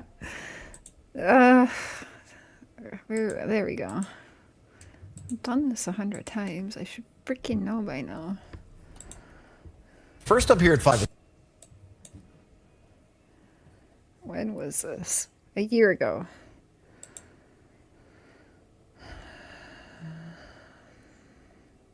Oh, the day of his execution. This is from. First up here at 5, the so-called Casanova Killer. He is less than an hour away from paying the ultimate price. His name is Glenn Rogers. Many of you may remember his name if you've been here a long time. He's been on death row since 1997 for the murder of 34-year-old Tina Marie Cribbs at a Tampa motel. So he's scheduled to be executed at 6 p.m. sharp in exactly 59 minutes and 30 seconds. Rogers' death has been preempted, though, by legal battles over the years, and some are still fighting for an alternative sentence. Let's bring in our own Kylie Jones, live in Clearwater, where a group is protesting against the death penalty. Kylie. Yeah, Mark, Glenn Rogers was called the Casanova Killer for his believed involvement in at least 5 murders across the country. But it's the death sentence he received for the murder of Tina Marie Cribbs that will seal his fate today. But like you said, not without one last-ditch effort from people behind me, advocates against the death penalty, who argue that the death penalty isn't a solution to crime. For 3 decades, Mary Dickey has had the image in her head of her 34-year-old daughter, Tina Marie Cribbs, found stabbed to death in an Apollo Beach hotel room. To see that murder scene, see her laying in that bathtub, dead, and to know that he is still breathing. But now her daughter's killer will be put to death. Thursday evening, Glenn Rogers will die by lethal injection. In 1995, Rogers was seen leaving a Gibsonton bar with Tina 2 days before she was found dead. Dubbed the Casanova Killer, Rogers has a death sentence in California for another 1995 murder. He's suspected of killing at least 5 people from Florida to Ohio, California, Mississippi, and Louisiana. Nearly 10 years ago, Tina's mother spoke with Fox 13, frustrated that Rogers still hadn't met his fate for her daughter's murder. I was promised on the death penalty that in 7 years, the state of Florida would take care of this, that he would be put to death. Hours before the convicted killer was set to die, advocates fought to stop it. This is creating another circle of grieving people, the families of Glenn and friends of Glenn Rogers. Pointing to the dangers of lethal injection drugs Based on and the the cost of death documentary I sentences. just watched, First I don't of think all- his family cares very much. Yeah. I think they were there. 70 Hey, people was yeah. a lot to unalive by the time he was in his 30s. Yeah, but he was killing them multiple at a time at some point. Who knows when he actually really started? If he really, like, did he stop after that one time at whatever age? And how many times did he brag to his brother about, oh, come help me move this body in the trunk, da-da-da. His brother was like, okay, whatever, Glenn. Yeah. For years, his brother helped him do that, so... It is a lot, but especially back then, it's not unrealistic. There was no security cameras that you could get one a day and then skip town every day and just be in a new town every day and no one would know who you are. Yeah, that's the other thing. He was getting around and quick, too, back and forth and back and forth. At one point, they said he was killing, like, over... Wasn't it 3 a week? But, like, he told his sister he was with multiple dead girls. They're pretty certain he did. There was at least one time he did 3 in a week, yeah. Yeah. Is he the worst serial killer? No. I don't think so. So I would still say Ed Gein probably, and, like, Robert Pickton. Yeah. Which, if you go back and roll it, I called, everyone's like, oh, he's about to get out. I'm like, he's going to get shanked before he gets out. Like, I called that shit, like, months before it actually happened. Yep. He was a big guy. Yeah, exactly. He was a big dude, and he mostly targeted women, so, like, people weren't really fighting back. Yeah. And he was, yeah. Just can't believe he was just recently executed. I know. I didn't know You've that. got single people instead of a general population. That's more expensive. And then there are all the appeals and processes that cost money. As recently as last month, Rogers' attorneys also argued Rogers had suffered abuse and neglect as a child. A letter written to the governor by the Florida Attorney General noted that Rogers filed 3 relief motions, but all were denied. On Thursday, when asked about death penalty cases, Governor Ron DeSantis called it absolutely appropriate under the circumstances. This stuff is just overwhelmingly sadistic. It shocks your conscience. And that's just not the way that a civilized society... He's not afraid to put someone down. This is Yeah. also the same dude that tells people in Florida, like, if somebody comes into your house, fucking shoot them. Yeah, that's true. Him and I forget the dude's name, but there's a sheriff from Florida too that every time he does a press release, it's just him flexing on gangsters. Oh Like, yeah. oh, if you're running around doing gangbanger shit, Is me and it? my boys are gonna come get you. Yeah, is that Grady? I think so, yeah. Yeah, he's funny as hell. Yeah, his whole thing is just like, if you're a criminal, I'm gonna fuck you up. That's what our governor says. He made rounds for sure. Yeah, yeah, Grady, that's who it was. More than Gacy? Yeah, if you believe him, I kind of believe him. But he did like to brag. It also seems, as much as this was obviously some deep-seated hatred towards women, Gacy and Ed Gein and a lot of these other serial killers seemed more personal. It didn't seem as personal with Glenn. It just seemed like almost like, okay, I'm done playing with my toy now. This is how I get rid of it. Yeah. Like, he's not, making lamps out of people. He's not like burying people under his house. Like a lot of other killers, it seems really personal. This seemed like he hated women for sure, but it was also just like, I'm done now. Yeah.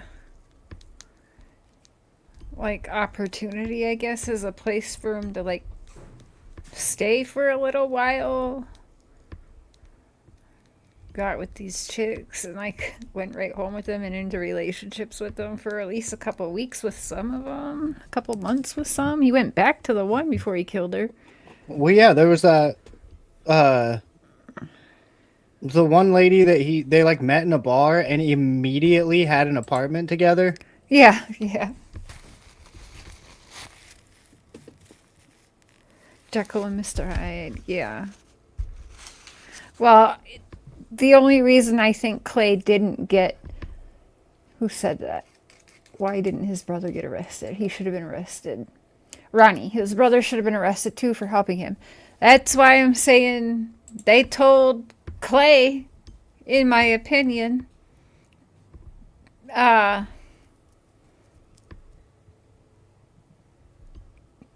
I talked to some of the family and I asked them a question that I kind of felt like maybe they were like, yeah, because they didn't want to go public. But like I asked them, do you believe that they were both killing people together? I didn't get a no. I mean, you had to. It's the same kind of thing I was saying about fucking Chris Watts, where it's like, if you're that close to somebody, you're not going to convince me you don't at least know. You at least know what's going on if you're not helping. Yeah. For him to be like, oh my God, I found this body in the cabin and I was shocked. Like, were you though? Because you seem to know what your brother's out doing.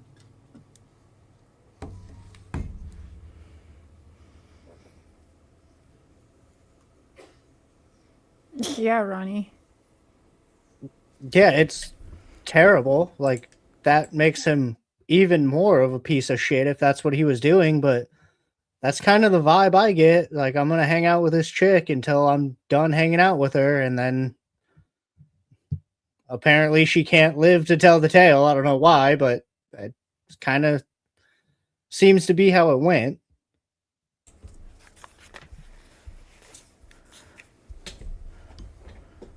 Believe that too, because he was quick-tempered. I mean, that could be something too, if one of these chicks did something that, like, the thing I keep going back to is when he wanted to brag to his mom about what he did. So if these chicks did something that was like whorish or like something he deemed disrespectful, he might just snap. Yeah, that's true too.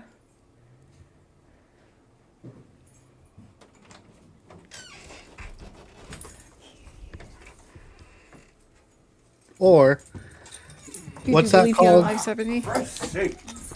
Hey, Hold on. Cats are gonna fight. Nice. Maybe someone in the chat knows. I'm trying to think of a term. Is it Occam's razor? The simplest answer is typically the right answer. He may have just been in this for the love of the game. He was just a fucked up dude that obviously had a fucked up life that was just, this is how he got his rocks off.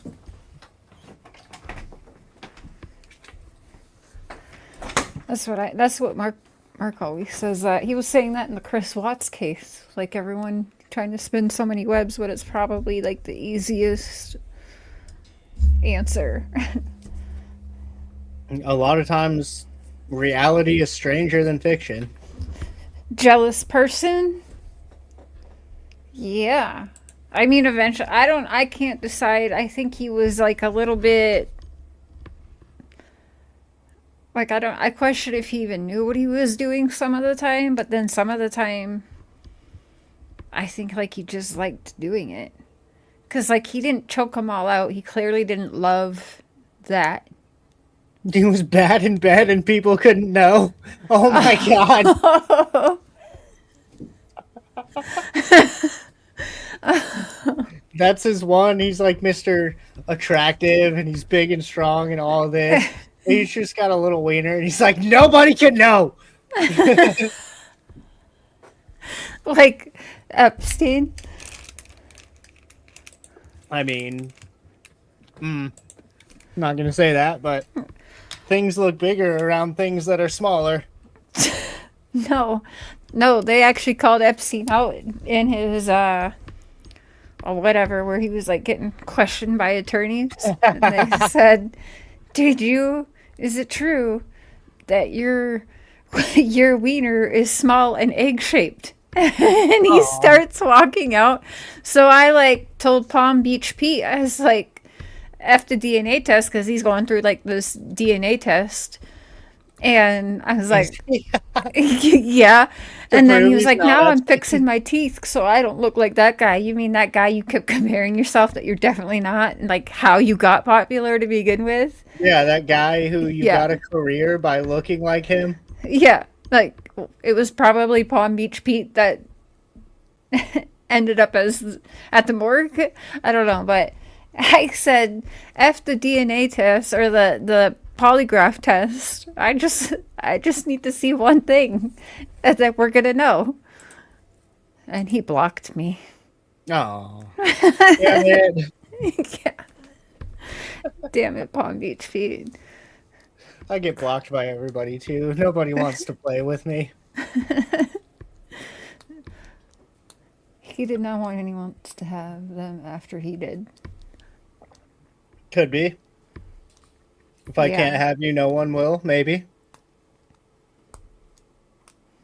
I guess that does tie back into what his brother was saying, which also still doesn't make sense, but when you have a family man and you take his family away from him, it's gonna end in violence. He was leaving his family. Yeah, well, yeah, that whole thing didn't make sense. But if I can't have you, no one else can is kind of like, oh, you're gonna leave me? Oh, okay. Yeah. Did he brag to some of these women or all of the women that he's killed other women? I'm sure. They had to go. I mean, he's just casually calling his sister, being like, guess what I'm doing? I'm hanging out with dead bodies. Yes. And, like, weird of him to be calling his sister while smacking dead girls' butts. Is that, like, that's just, like, an extra little bit morbid to me. That brings me back to what was really going on in that house during his childhood. Like, they obviously wanted to paint the dad as a bad guy, and he's a moonshiner, and blah, blah, blah. They wanted to paint Glenn as a bad guy, but I have a hard time believing Glenn and the father were evil, and everybody else in that house was just a saint. Oh, I don't think so. The same was said about Diddy. Oh, yep. The Tootsie Roll. Yeah, that's a shame. Good, that's what you get, Diddy. Although, nobody... I'm not giving Diddy credit here. However, is nobody else impressed as shit with that towel tuck when he was chasing that lady down the hotel? That towel didn't move, dude. That is impressive. Good for him. I don't know why you need that skill, but all I could think was like, how's that towel not falling off of him? Every time I've tucked a towel and ran, it just falls off immediately. Wait, why are you running in a towel so much? I used to live with hippies, and that should explain that. Okay, yeah, a little. I still have questions. Sometimes there's two floating towels, and one of them moves away into a bedroom, and the other towel has to chase that towel. Yeah. He said his dad always thought his mom cheated on him. Well, I mean, I was kind of getting Menendez brothers vibes. You guys know I love the Menendez brothers, but yeah. Yeah, it seems like if Clay didn't get shipped off to military school, that they probably would have kept doing, like, being a team, basically. But it doesn't seem like, obviously they all hated their dad, but at least none of them admitted to having any bad feelings about their mom. Don't let him in. Well, because she's still alive, and she looks a little cuckoo. Well, yeah, I can't. I still can't decide with the mom if it was like she was a religious church girl her whole life and she was trying to rebel, so she got with the moonshine outlaw dude, or if he really did like just take control of her and was like, "You're not going to fucking church anymore." Yeah. Because I was thinking, like, I know you saw Chubbs. I was thinking, like, none of the church folk come around, like, looking and wondering what happened, or they just didn't care back then. Maybe that was kind of, I don't know. I mean, there was a lot of, like, it's not my marriage, it's not my business back then. But you would think if someone just quit going to a church, especially those old school Pentecostal, like, look at me holding the rattlesnake, speaking in tongues shit. Yeah. That's a cult. They're not just going to let you leave. Yeah, no. They were probably scared of him. But yeah, especially if he did kill that girl. Like, that's back in the day when, like, women were sleeping with the mailman and milkman. Yeah. Oh, man. Exactly. That's the vibe I'm getting. The family from Devil's Rejects. Fucking yeah. Yeah, calling the sisters slapping dead girls' butts. That's why I said hello, Rob Zombie. Like, what? Which then does beg the question: does that mean he took the next step with that? Yeah. Yeah. Like, did he stop at slapping ass or? Well, it depends if we believe how the law was saying it earlier when I was like, I don't quite believe like the rape, but like, I don't know. Hills have eyes. Well, yeah, they do. Fucking, especially in moonshine territory. Actually, now that I think about it. Yeah. Huh. And that whole graveyard thing is literally what's been said in Summer's case, too. Fred Hill said that first, right? Or was it Don Wells? Easiest way to get one body is to bury it when there's about to be someone buried or something like that. Yeah, fresh gravesite is what they said. Was that Fred Hill? It's easier to move fresh dirt before it gets packed down and like becomes the earth again. Yeah. They did like that cabin, put bodies there. Yeah, I'm not sure that was all. Like, was that all Glenn? Was some of it Clay? There's no. They were all using that cabin. Yeah. That was their dad's moonshine. Was it their? Yeah, headquarters. was it their dad? I'm sure. I guarantee their dad had bodies. Allegedly. I mean, an old timey Southern moonshiner. I'm pretty confident he had a body or two. I wonder. They didn't have.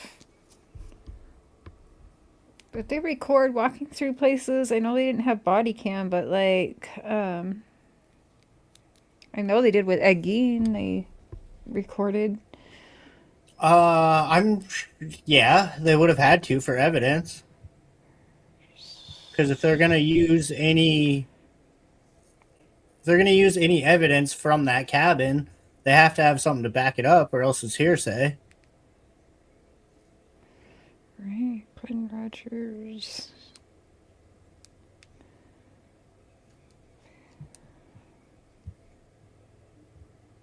What the fuck?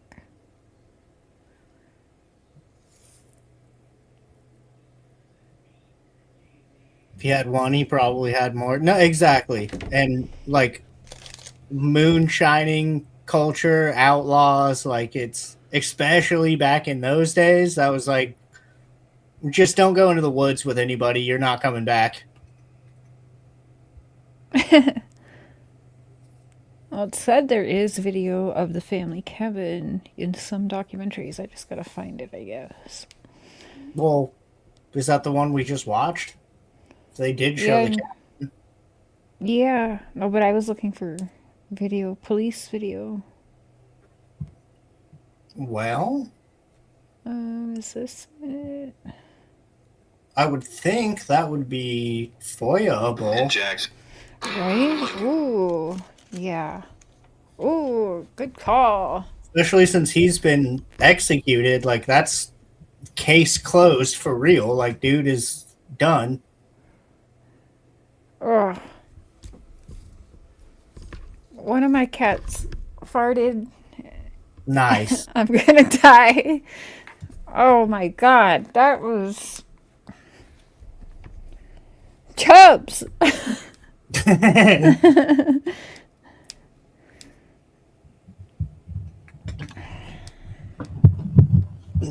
What was it? The Florida. They could dig a moonshine hole in no time. I'm sure that. Oh yeah, half the trick of moonshine stills is you dig them into the side of a mountain so nobody can see them. I'm sure there's holes and caves and tunnels and shit all over back there. Oh, hell yeah. You would have to be able to get into the cemetery without anyone seeing you. The cemetery in the city. Well, I'm not sure what Ronnie's talking about. Their family cemetery looked like it was just some spot in the woods somewhere. That didn't look like it was a proper cemetery. He said it was like just what, like a few feet away from what would be his victims. So like they. Well, that's because he was thinking, Glenn was putting bodies in there, like he was doubling up graves. Oh, yep. So when he gets buried there, ha ha ha, there's also people he's buried there. Weird thing for Glenn to just think of. Or Clay. Yeah, I guess it didn't really give us any context onto how. All it said was he wants to be buried in the family cemetery. But if he was making a big deal about it, like every day being like, hey, this is where I want to be buried. Yeah.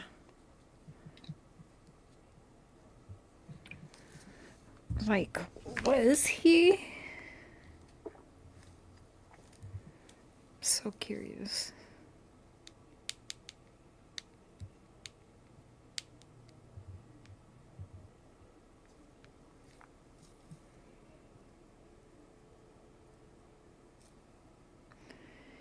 So he was cremated.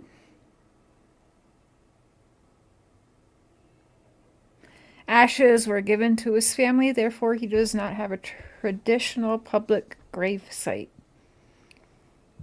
You know what's gross about that? I guarantee you his brother went and laid ashes at that gravesite.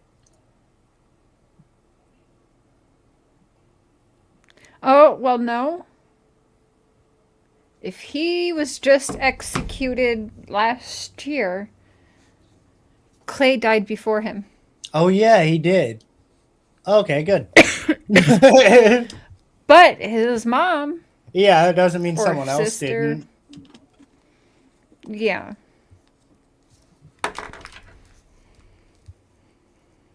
Also, 'Cause the the mom's irony weird. of his whole life, he's like, oh, there's demons in me, and fucking hellfire and brimstone, and then they cremate him.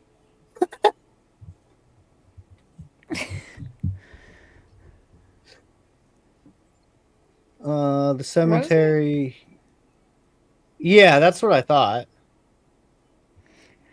Okay, like he Glenn was- Rogers' mom died in 2008, so she was the first one to go. Oh, okay.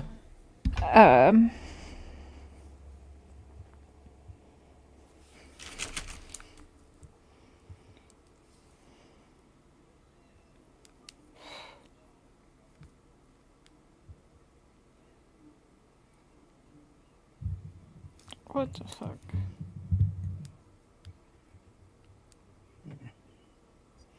What's the word?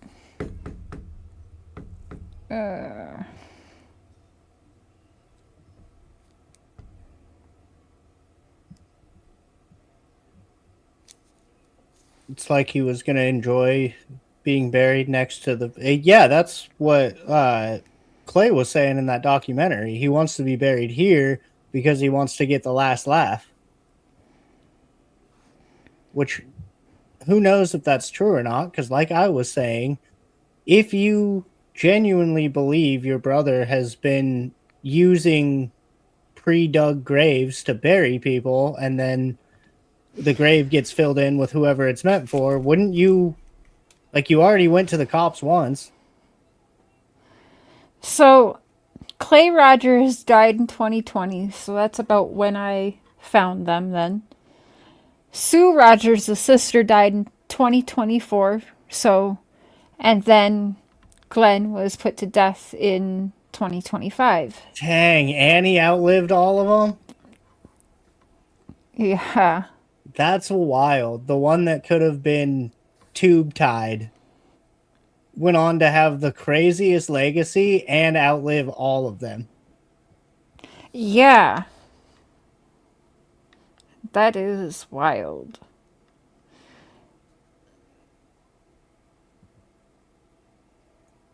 Most of his family, including his siblings, are deceased. His sister Sue, brother Clay, his mom. He's survived by 2 adult sons from his marriage to his first wife. Well, he also had a kid with another girl, so that's weird. Yeah, he had a couple of them.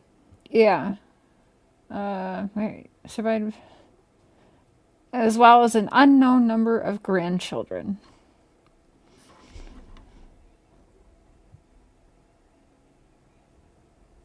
Yeah, I wonder if his kids know who their dad is. I bet. I mean, I know nieces and nephews did, so. Yeah. Also, I'm sure it wouldn't be that hard to figure out.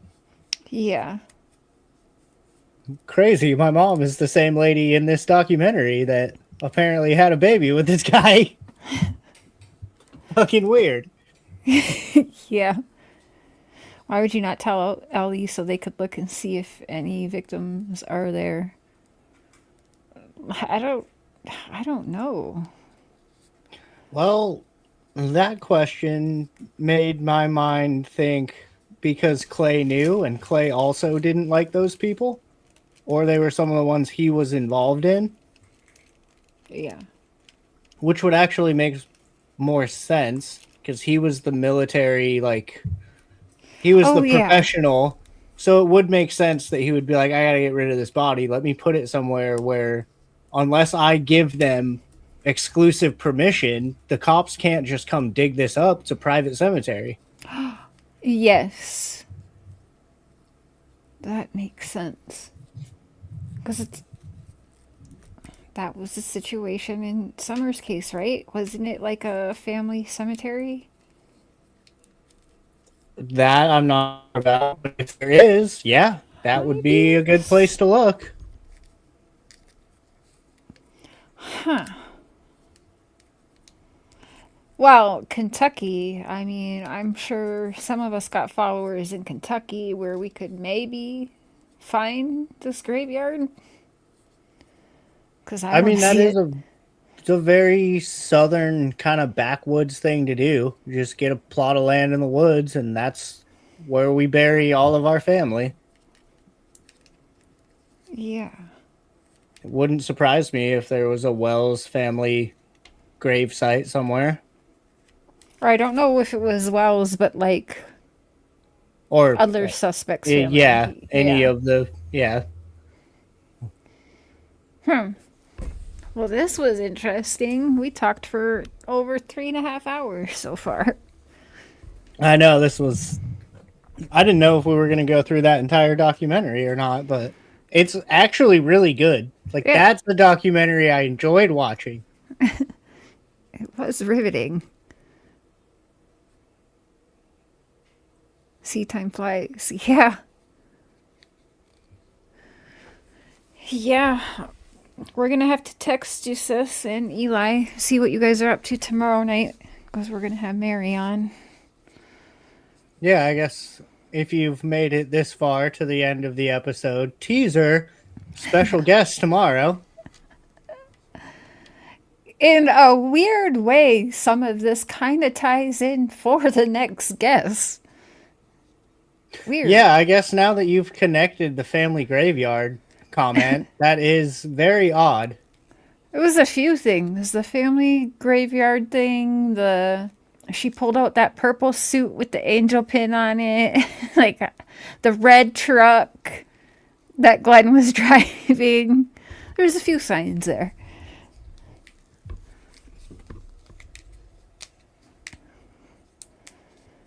Hell yeah. They would need a search warrant, like with to get into that cemetery. Yeah, exactly. It's private property. That's the loophole with barter fairs. You can gather thousands of hippies into a field and let them do literally whatever they want, as long as it's on private property. And then when the cops show up, whoever owns the property gets to go fuck off, and then they have to leave.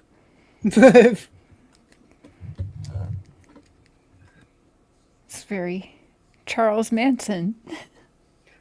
Yeah.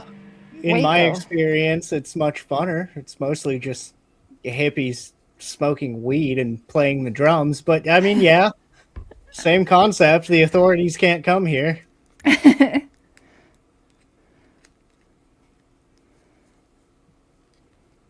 Yes, there are ties. Yes. Yeah. We'll get into the Don Wells of it all tomorrow, because I just can't. I did it enough privately today. Yeah, we'll save that for tomorrow, which is going to be a very interesting conversation. Yeah. Get ready. It could or could not lead to Don Wells calling me while we're live and dropping the N-bomb on me a million times. Nice. He calls me, I'm putting it on speaker. Yeah. So make sure you do tag Don Wells. Okay. Oh, now Shep finds my videos. Oh, what? I bet you were over watching Stuck in the Middle, weren't you?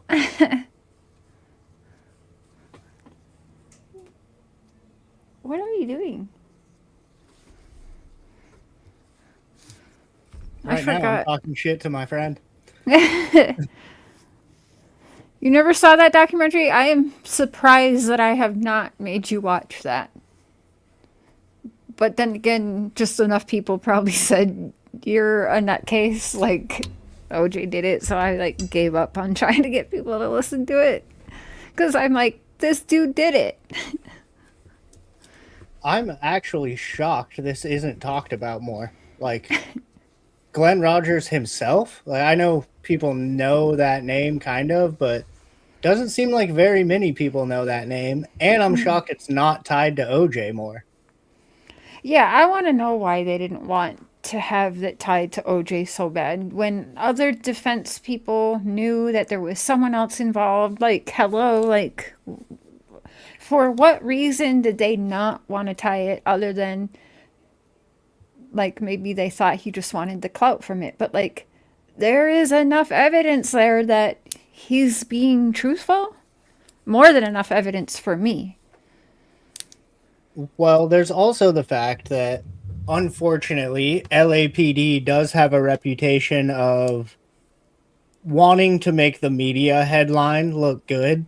So for them to be able to be like, oh, look, we arrested OJ and we figured out what happened so fast. Look how good we are at our jobs. As opposed to having Glenn running around 4 or 5 other states still killing people. Yeah. Went to dinner with the in-laws after work. Damn. Nice. It's a late dinner. Isn't it like fucking midnight over there, Shep? Yeah, what time is it for you? 9.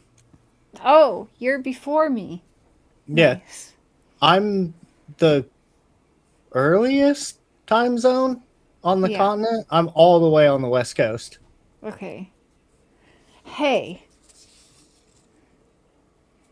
West Coast Amusement. Yes, I still have my banner thing Nice. on. That's what it was called? Yeah. Yeah. Interesting. Your people were there. I know I still know people in the game, but I wonder if I would have just been randomly, like, carnies are not a big group of people, you know what I mean? We bump into each other. A small world? Oh, yeah. There's a serious chance that someone I knew was up there fucking working rides or doing whatever. Wherever I go, Jamaicans love me. For like all my life, everywhere I go, Jamaicans love me. What is that? Is it just the dreads, or I get that too? I don't know. I don't know, because even before I had my dreads, it's just, it's like a literal thing with me. Yeah. Down on Venice Beach, there's like all the Jamaican dudes fucking peddling CDs for a couple bucks at a time or whatever. I interacted with all of them the first time I went down there. They were trying to get me, and I was like, "Nah, man, I'm cool." Like, whatever. Immediately, they were all like, "Oh, this white boy knows the game," and now they just, I assume, will kill for me. They just like protect me when I'm around. Yeah, no, anywhere I've ever gone. Mark said I'm never allowed to go to a bar alone because somehow I always find Jamaicans and everywhere I go. So we're walking around the carnival and there's fucking Jamaicans there. And they stop me. They say, "You Rastafarian?" I was like, eh. And then they said, the one guy said, "Is that a piercing?" I was like, "Yeah." He was like, "Damn, you're crazy. I like that." He said, "You came here with your dad?" I said, "Oh, that's fucked up." But they always give Mark a thumbs up when they know he's married. A few of them have told Mark, "You have to take her to Jamaica." And I'm like, low key, they want to kidnap me. That's why. Yeah, right. I also, I don't know, maybe American Jamaicans don't know their own religion. White people can't be Rasta. There's like a whole chapter in Rasta that's about like, fuck white people. They stole us from our motherland. They're assholes. Like, there's a part of legit Rastafarianism that's like, no, white man will pay for what he did. No, they say I'm Rastafarian. So, no, just kidding. I mean, that we're comparing like Pentecostal churches to other like Mormon church. You know what I mean? Like, everyone does things differently, but technically, in the original writings, white people aren't allowed. Maybe that's why they want me to go to Jamaica so bad. Because they want to sacrifice me. I also know plenty of hippies who live like half the year in America, half the year in Jamaica. They're just white dudes with dreadlocks, and it's fine. But I wanted to fully convert to Rastafarianism when I was in high school. And I started reading into it and got to the part where it was like, fuck Whitey. And I was like, oh, all right, I guess I can't do that. Yeah, I don't know why there hasn't been, because this was not on Netflix. I'm kind of surprised. So they are trying to suppress it. Yeah, I don't even know where it said it's a investigative discovery project, but I don't even know where this premiered or was sold, or like, other than this random YouTube channel Cher showed me. I don't know where you find this documentary. Yeah, that's, like I said, I couldn't find the same one. I've watched a few times myself. So will they let this stay up? I don't know. I mean, it'll be on my channel forever if they take the original one down. Yeah, because that one's been up for over 3 years, so it should be fine. I don't think we're going to get, like, copyrighted or anything. I think it would have No. happened already if we were going to. Yeah, we paused it and did fair use. Shouted out, oh boy, who has it on his channel. I think we're safe. Yeah, we Good should be night, sis. We'll see you tomorrow. Yeah, have a good night. Hopefully we can all get together and have some fun tomorrow. I mean, Cher and I will be here for sure. We already locked that in, but you guys can come if you want. Next week, I'm getting tatted on Monday night, though. Because it was the only time you could see me. So we could do it, like, later. I don't think we did that on purpose, did we? I just realized we've done 2 Monday night shows, and not once have we said, let's do this on Mondays. No. But I didn't want to let, like, people wait and, like, when's the next episode? Because I'm sure they want to see it more than once a week. Yeah, I definitely want to be consistent about this. I just didn't realize we picked 2 Mondays in a row. Yeah.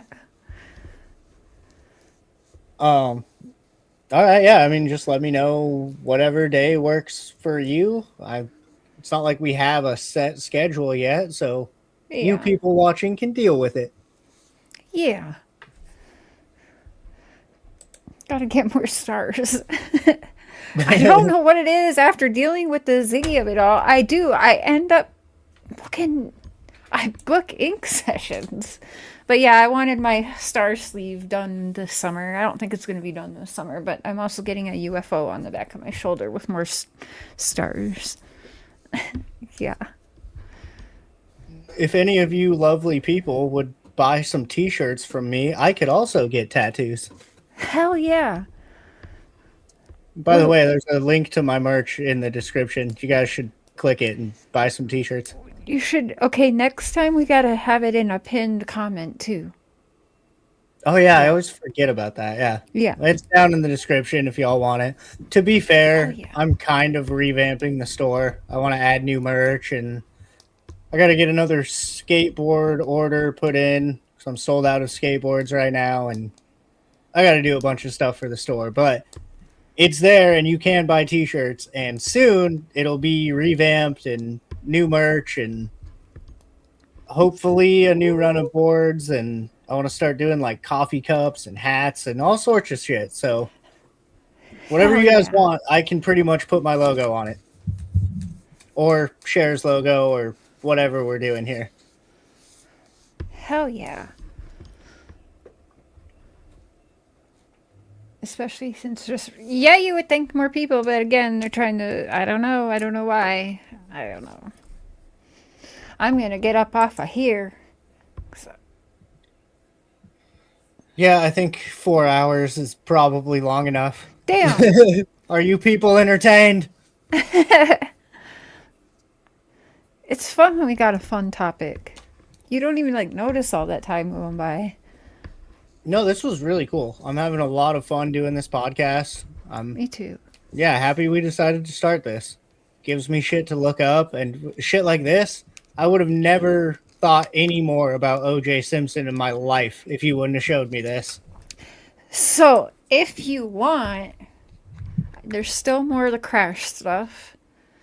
But, like I said, there is a weird invisible string to me and my dad and a notorious Saskatchewan serial killer that my dad is dying for someone to look into, which I thought would be perfect for us to both do. I mean, we can definitely get into that. I guess if you guys out there want to leave it in the comments, do you want us to revisit the crash stuff or give it a little bit until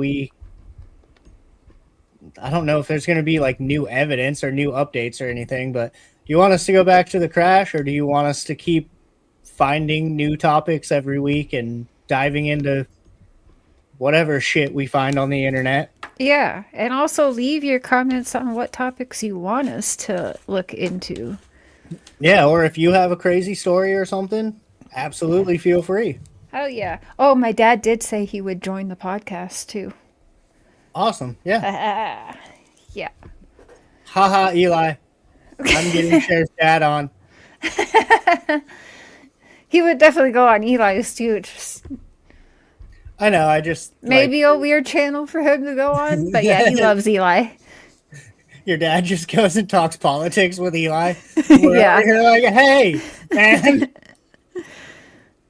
Well, yeah, my dad likes Trump, so it does make sense. Just like Glenn Rogers. It'll all make sense soon. God bless Donald Trump. What? That was so weird. I don't remember ever hearing that, but yeah, I didn't know he was executed just a year ago. I didn't make it all the way to the end of that documentary. I had like the last 10, 15 minutes left or so. I didn't see that coming at all. Oh. I killed a bunch of women and I hate my dad and probably my mom. And also, God bless Donald Trump. Make America great again, he said. What? Those were his final words. Also, did you ever think America was great to begin with? Because it seems like you hated your family, you hated the cops, you hated everybody. Do you really think America's great? Oh, man.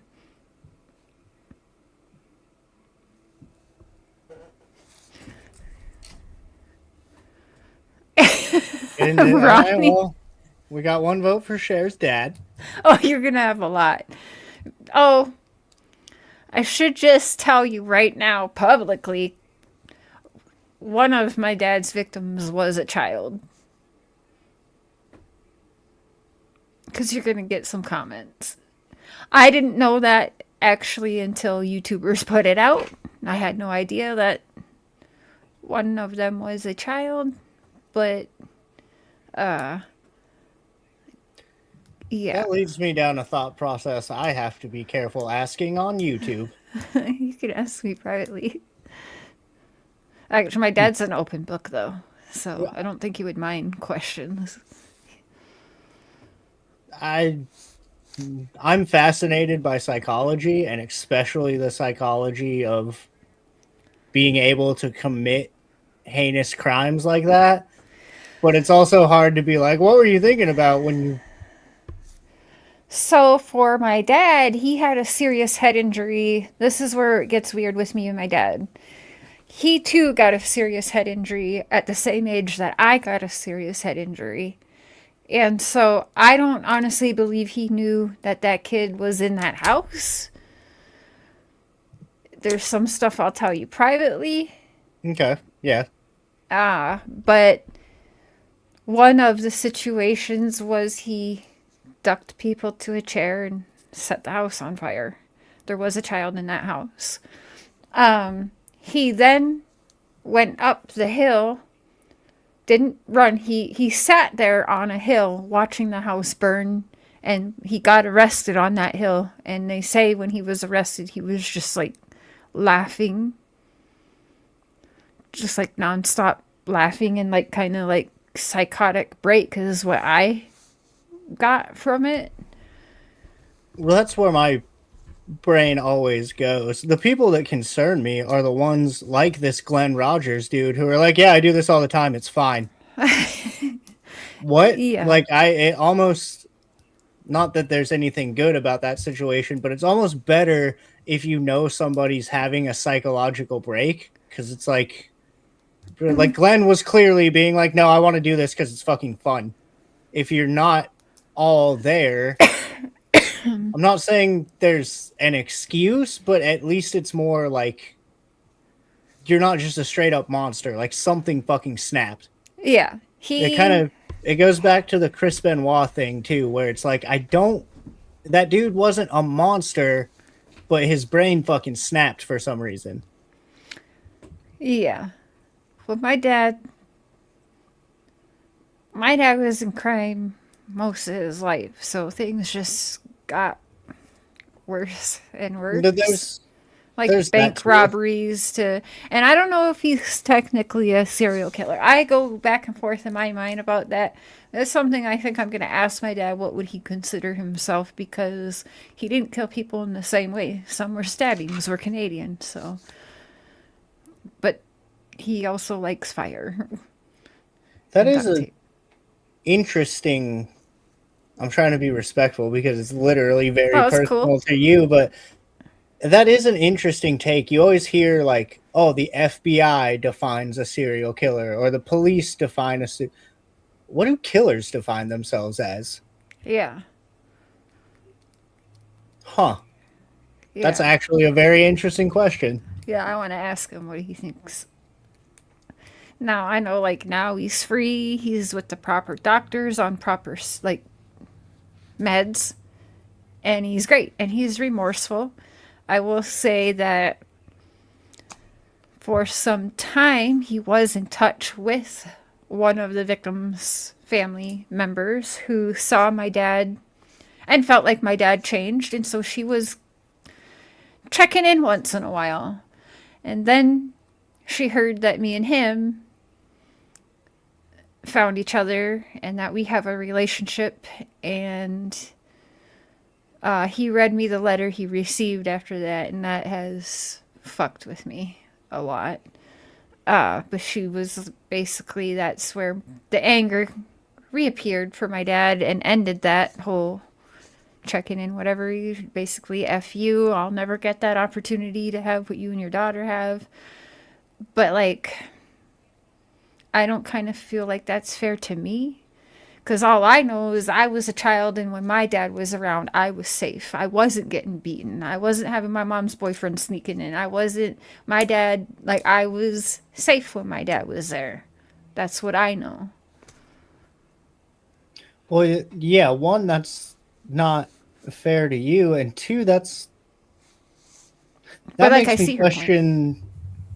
That makes me question the motive of the person checking in, because now it's like you're only checking in on this person because maybe you feel like their life is broken too, and then as soon as he rekindles a relationship with his child, now you're mad because your life is better than mine because you have a relationship with your child. Like that makes the whole thing seem kind of hollow. Odd. And like that person didn't really care.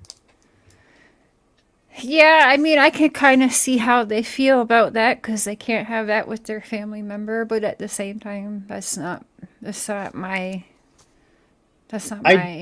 feeling. I do get that part of it, but if you're, like you said, this person saw that he had changed and believed it and was willing to reach out and make connections. So if you believe someone has changed, wouldn't you then want them to be leading a better lifestyle and a better life in general? Have a reason to not want to commit again? Instead of just being angry about, and like, I'm not trying to be a dick to this person that lost their child, but like, you're going to be angry about some shit you can't change? Yeah. it would probably be a different situation for me if I didn't understand. If I wasn't a part and witnessed some of the stuff going on and understand the generational abuses and mental health that runs in my bloodline. I don't know. Not to make excuses for it, but yeah, I don't know if they were all mental breaks. I'll be real, Ronnie. I'm still learning about it. I found my dad through the Summer Wells case because damn Don Wells is the reason I said, you know what, I'm looking up my dad. Like, so yeah. So it's only been I don't 4 or 5 years. I don't want anyone to take away from this that we're like defending any of this or that we're trying to make excuses or whatever, but it is genuinely fascinating to think about the psychology and, like you were saying, like the generational trauma and the mental health and the head injuries and like all this shit adds up to what people are, which is the part that fascinates me. Like, what added up in your life to get you where you are today? Yeah, and I should say I would want to. The serial killer from Saskatchewan who killed 4 or 5 children, he did several years in prison with my dad and actually helped my dad pass his GED. So part of the reason I want to do it is to, like, I'm going to get in touch with this guy. I want to hear what he has to tell me about my pops too, right? So yeah. I'm just being honest, I'm surprised that guy is doing okay in prison. Normally, like, I guess it's a different thing if it's an accident, kind of like you were saying, he didn't know there was a child in the house. But if you're a purposeful child killer, usually you don't do good in prison. Well, it was only one victim only out of however many. 4 that I know of. But yeah, I don't think he knew that the kid was in there.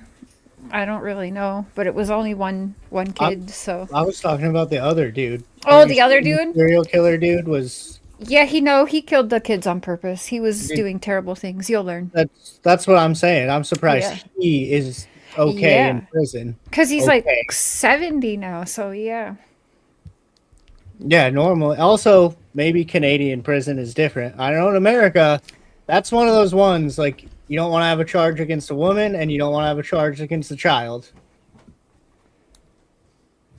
Conditional to me with the mother. I don't think it was the mother reaching out to my dad. I'd have to ask my dad. I just know it was a family member, and then that's kind of when I stopped having my dad up on panel, because I'm like, oh great, like I'm in Canada now with my kids. Is someone going to try to retaliate now? Because like I know who my dad hung around with, so like I don't know, but it'd be kind of fucked up to take any issue with me choosing to have a relationship with my dad when, like, I have my own experiences that they didn't experience, and it's not the same experience. So it is what it is.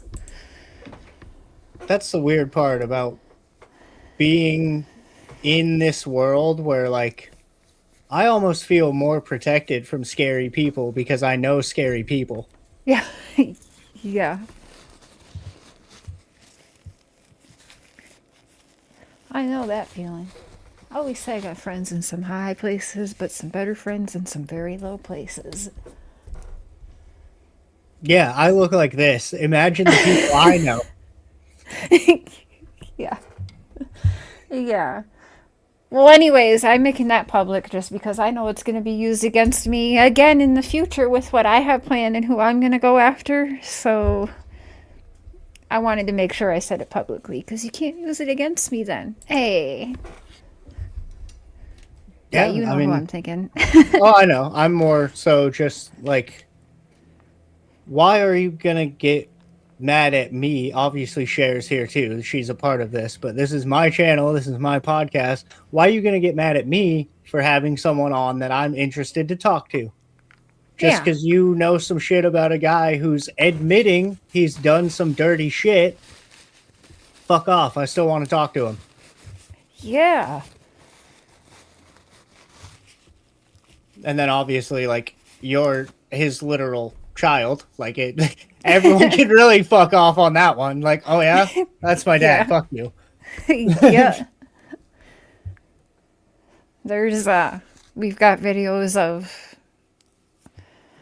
whatever year it was. Mark took me on like my first motorcycle trip, so we went all around the BC mountains to go see my dad. It was the first time seeing him in like 33 years or something like that, since I was 5 or 6 years old. It was crazy. All because of freaking Don Wells, too. Yeah, that part is also going to be interesting to talk about. The Yeah. way you guys reconnected is crazy. Yeah. Yeah, All right, I well. wrote him.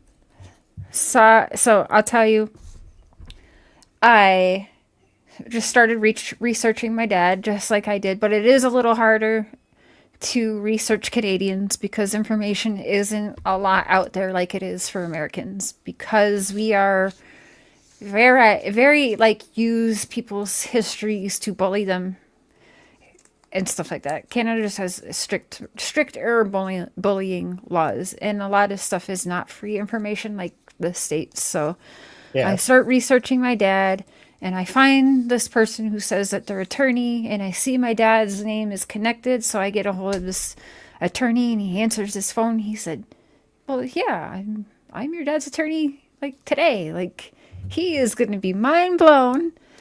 And yeah, the prison told my dad, because yeah, it was weird. But anyway, yeah, the prison was like, oh my God, this is Sherry. And like, yeah. And yeah, got on the phone with my dad. So it was wild. Yeah, that's going to be a really fun conversation to have as well. I'm actually looking forward to that. Heck yeah. Ronnie. So yeah, we have a conversation with Cher's dad coming up. We have a conversation with Mary coming up tomorrow night. I have a few cases I know I want to look into. I'm sure Cher has infinitely more she's going to want to look into. So I yeah, always we're got gonna keep ideas. this rolling. Well, we should do one too. We've done like, you got to pick one now. Yeah. So maybe I don't know that I can start looking into. Yeah, we can talk about some stuff off air and see what the next thing we want to do is. Yeah. After Mary, hell yeah. Okay. But the important part is that there will be a next thing. There will be more episodes coming. I appreciate everyone for being here and showing us support and having a good time along with us. Thank you. I gotta pee. I'm gonna hop down when you finish it out. All right. That's Bye. good. All right. Well, that was a long one, but also a really, really fun one. This is kind of the vibe I'm going for on this podcast. We can talk about some serious stuff. We can delve into theories and investigating and doing all the things. But I'm also going to fuck around and talk shit about how many people Mr. Rogers has killed and MAGA. But that was a super fun episode. I'm happy you guys joined along for the ride. I'm happy everybody seemed to enjoy it. Like I said earlier, please feel free to leave your suggestions in the comments. If there's anything you'd like to see, if there's a story you want to share, if you yourself want to come on the podcast and talk about whatever, feel free to leave it in the comments below. Do all the YouTube stuff down there so that YouTube knows you like me and you want to see stuff. And make sure you're subscribed and notified so you can stay tuned and know what other weird adventures Cher and I and probably Progressive Patriot and Tammy Barnes and Noble and or Through the Looking Glass. She has 2 channels. Either way, the whole crew is going to be around, but I'm definitely going to keep doing this podcast, and I know Cher is excited to keep doing this podcast, and I think we're going to have a very good time. Oh shit, Barry's here. What up, Barry? Anyway, my brain is cooked. I've been on here for 4 hours and it's getting late and I'm tired. I appreciate you guys for being here. Stay tuned for the next one. Don't ever let anybody try to steal your voice. Don't ever let anybody try to use your story against you. And with that, much love and peace out, Carney Army.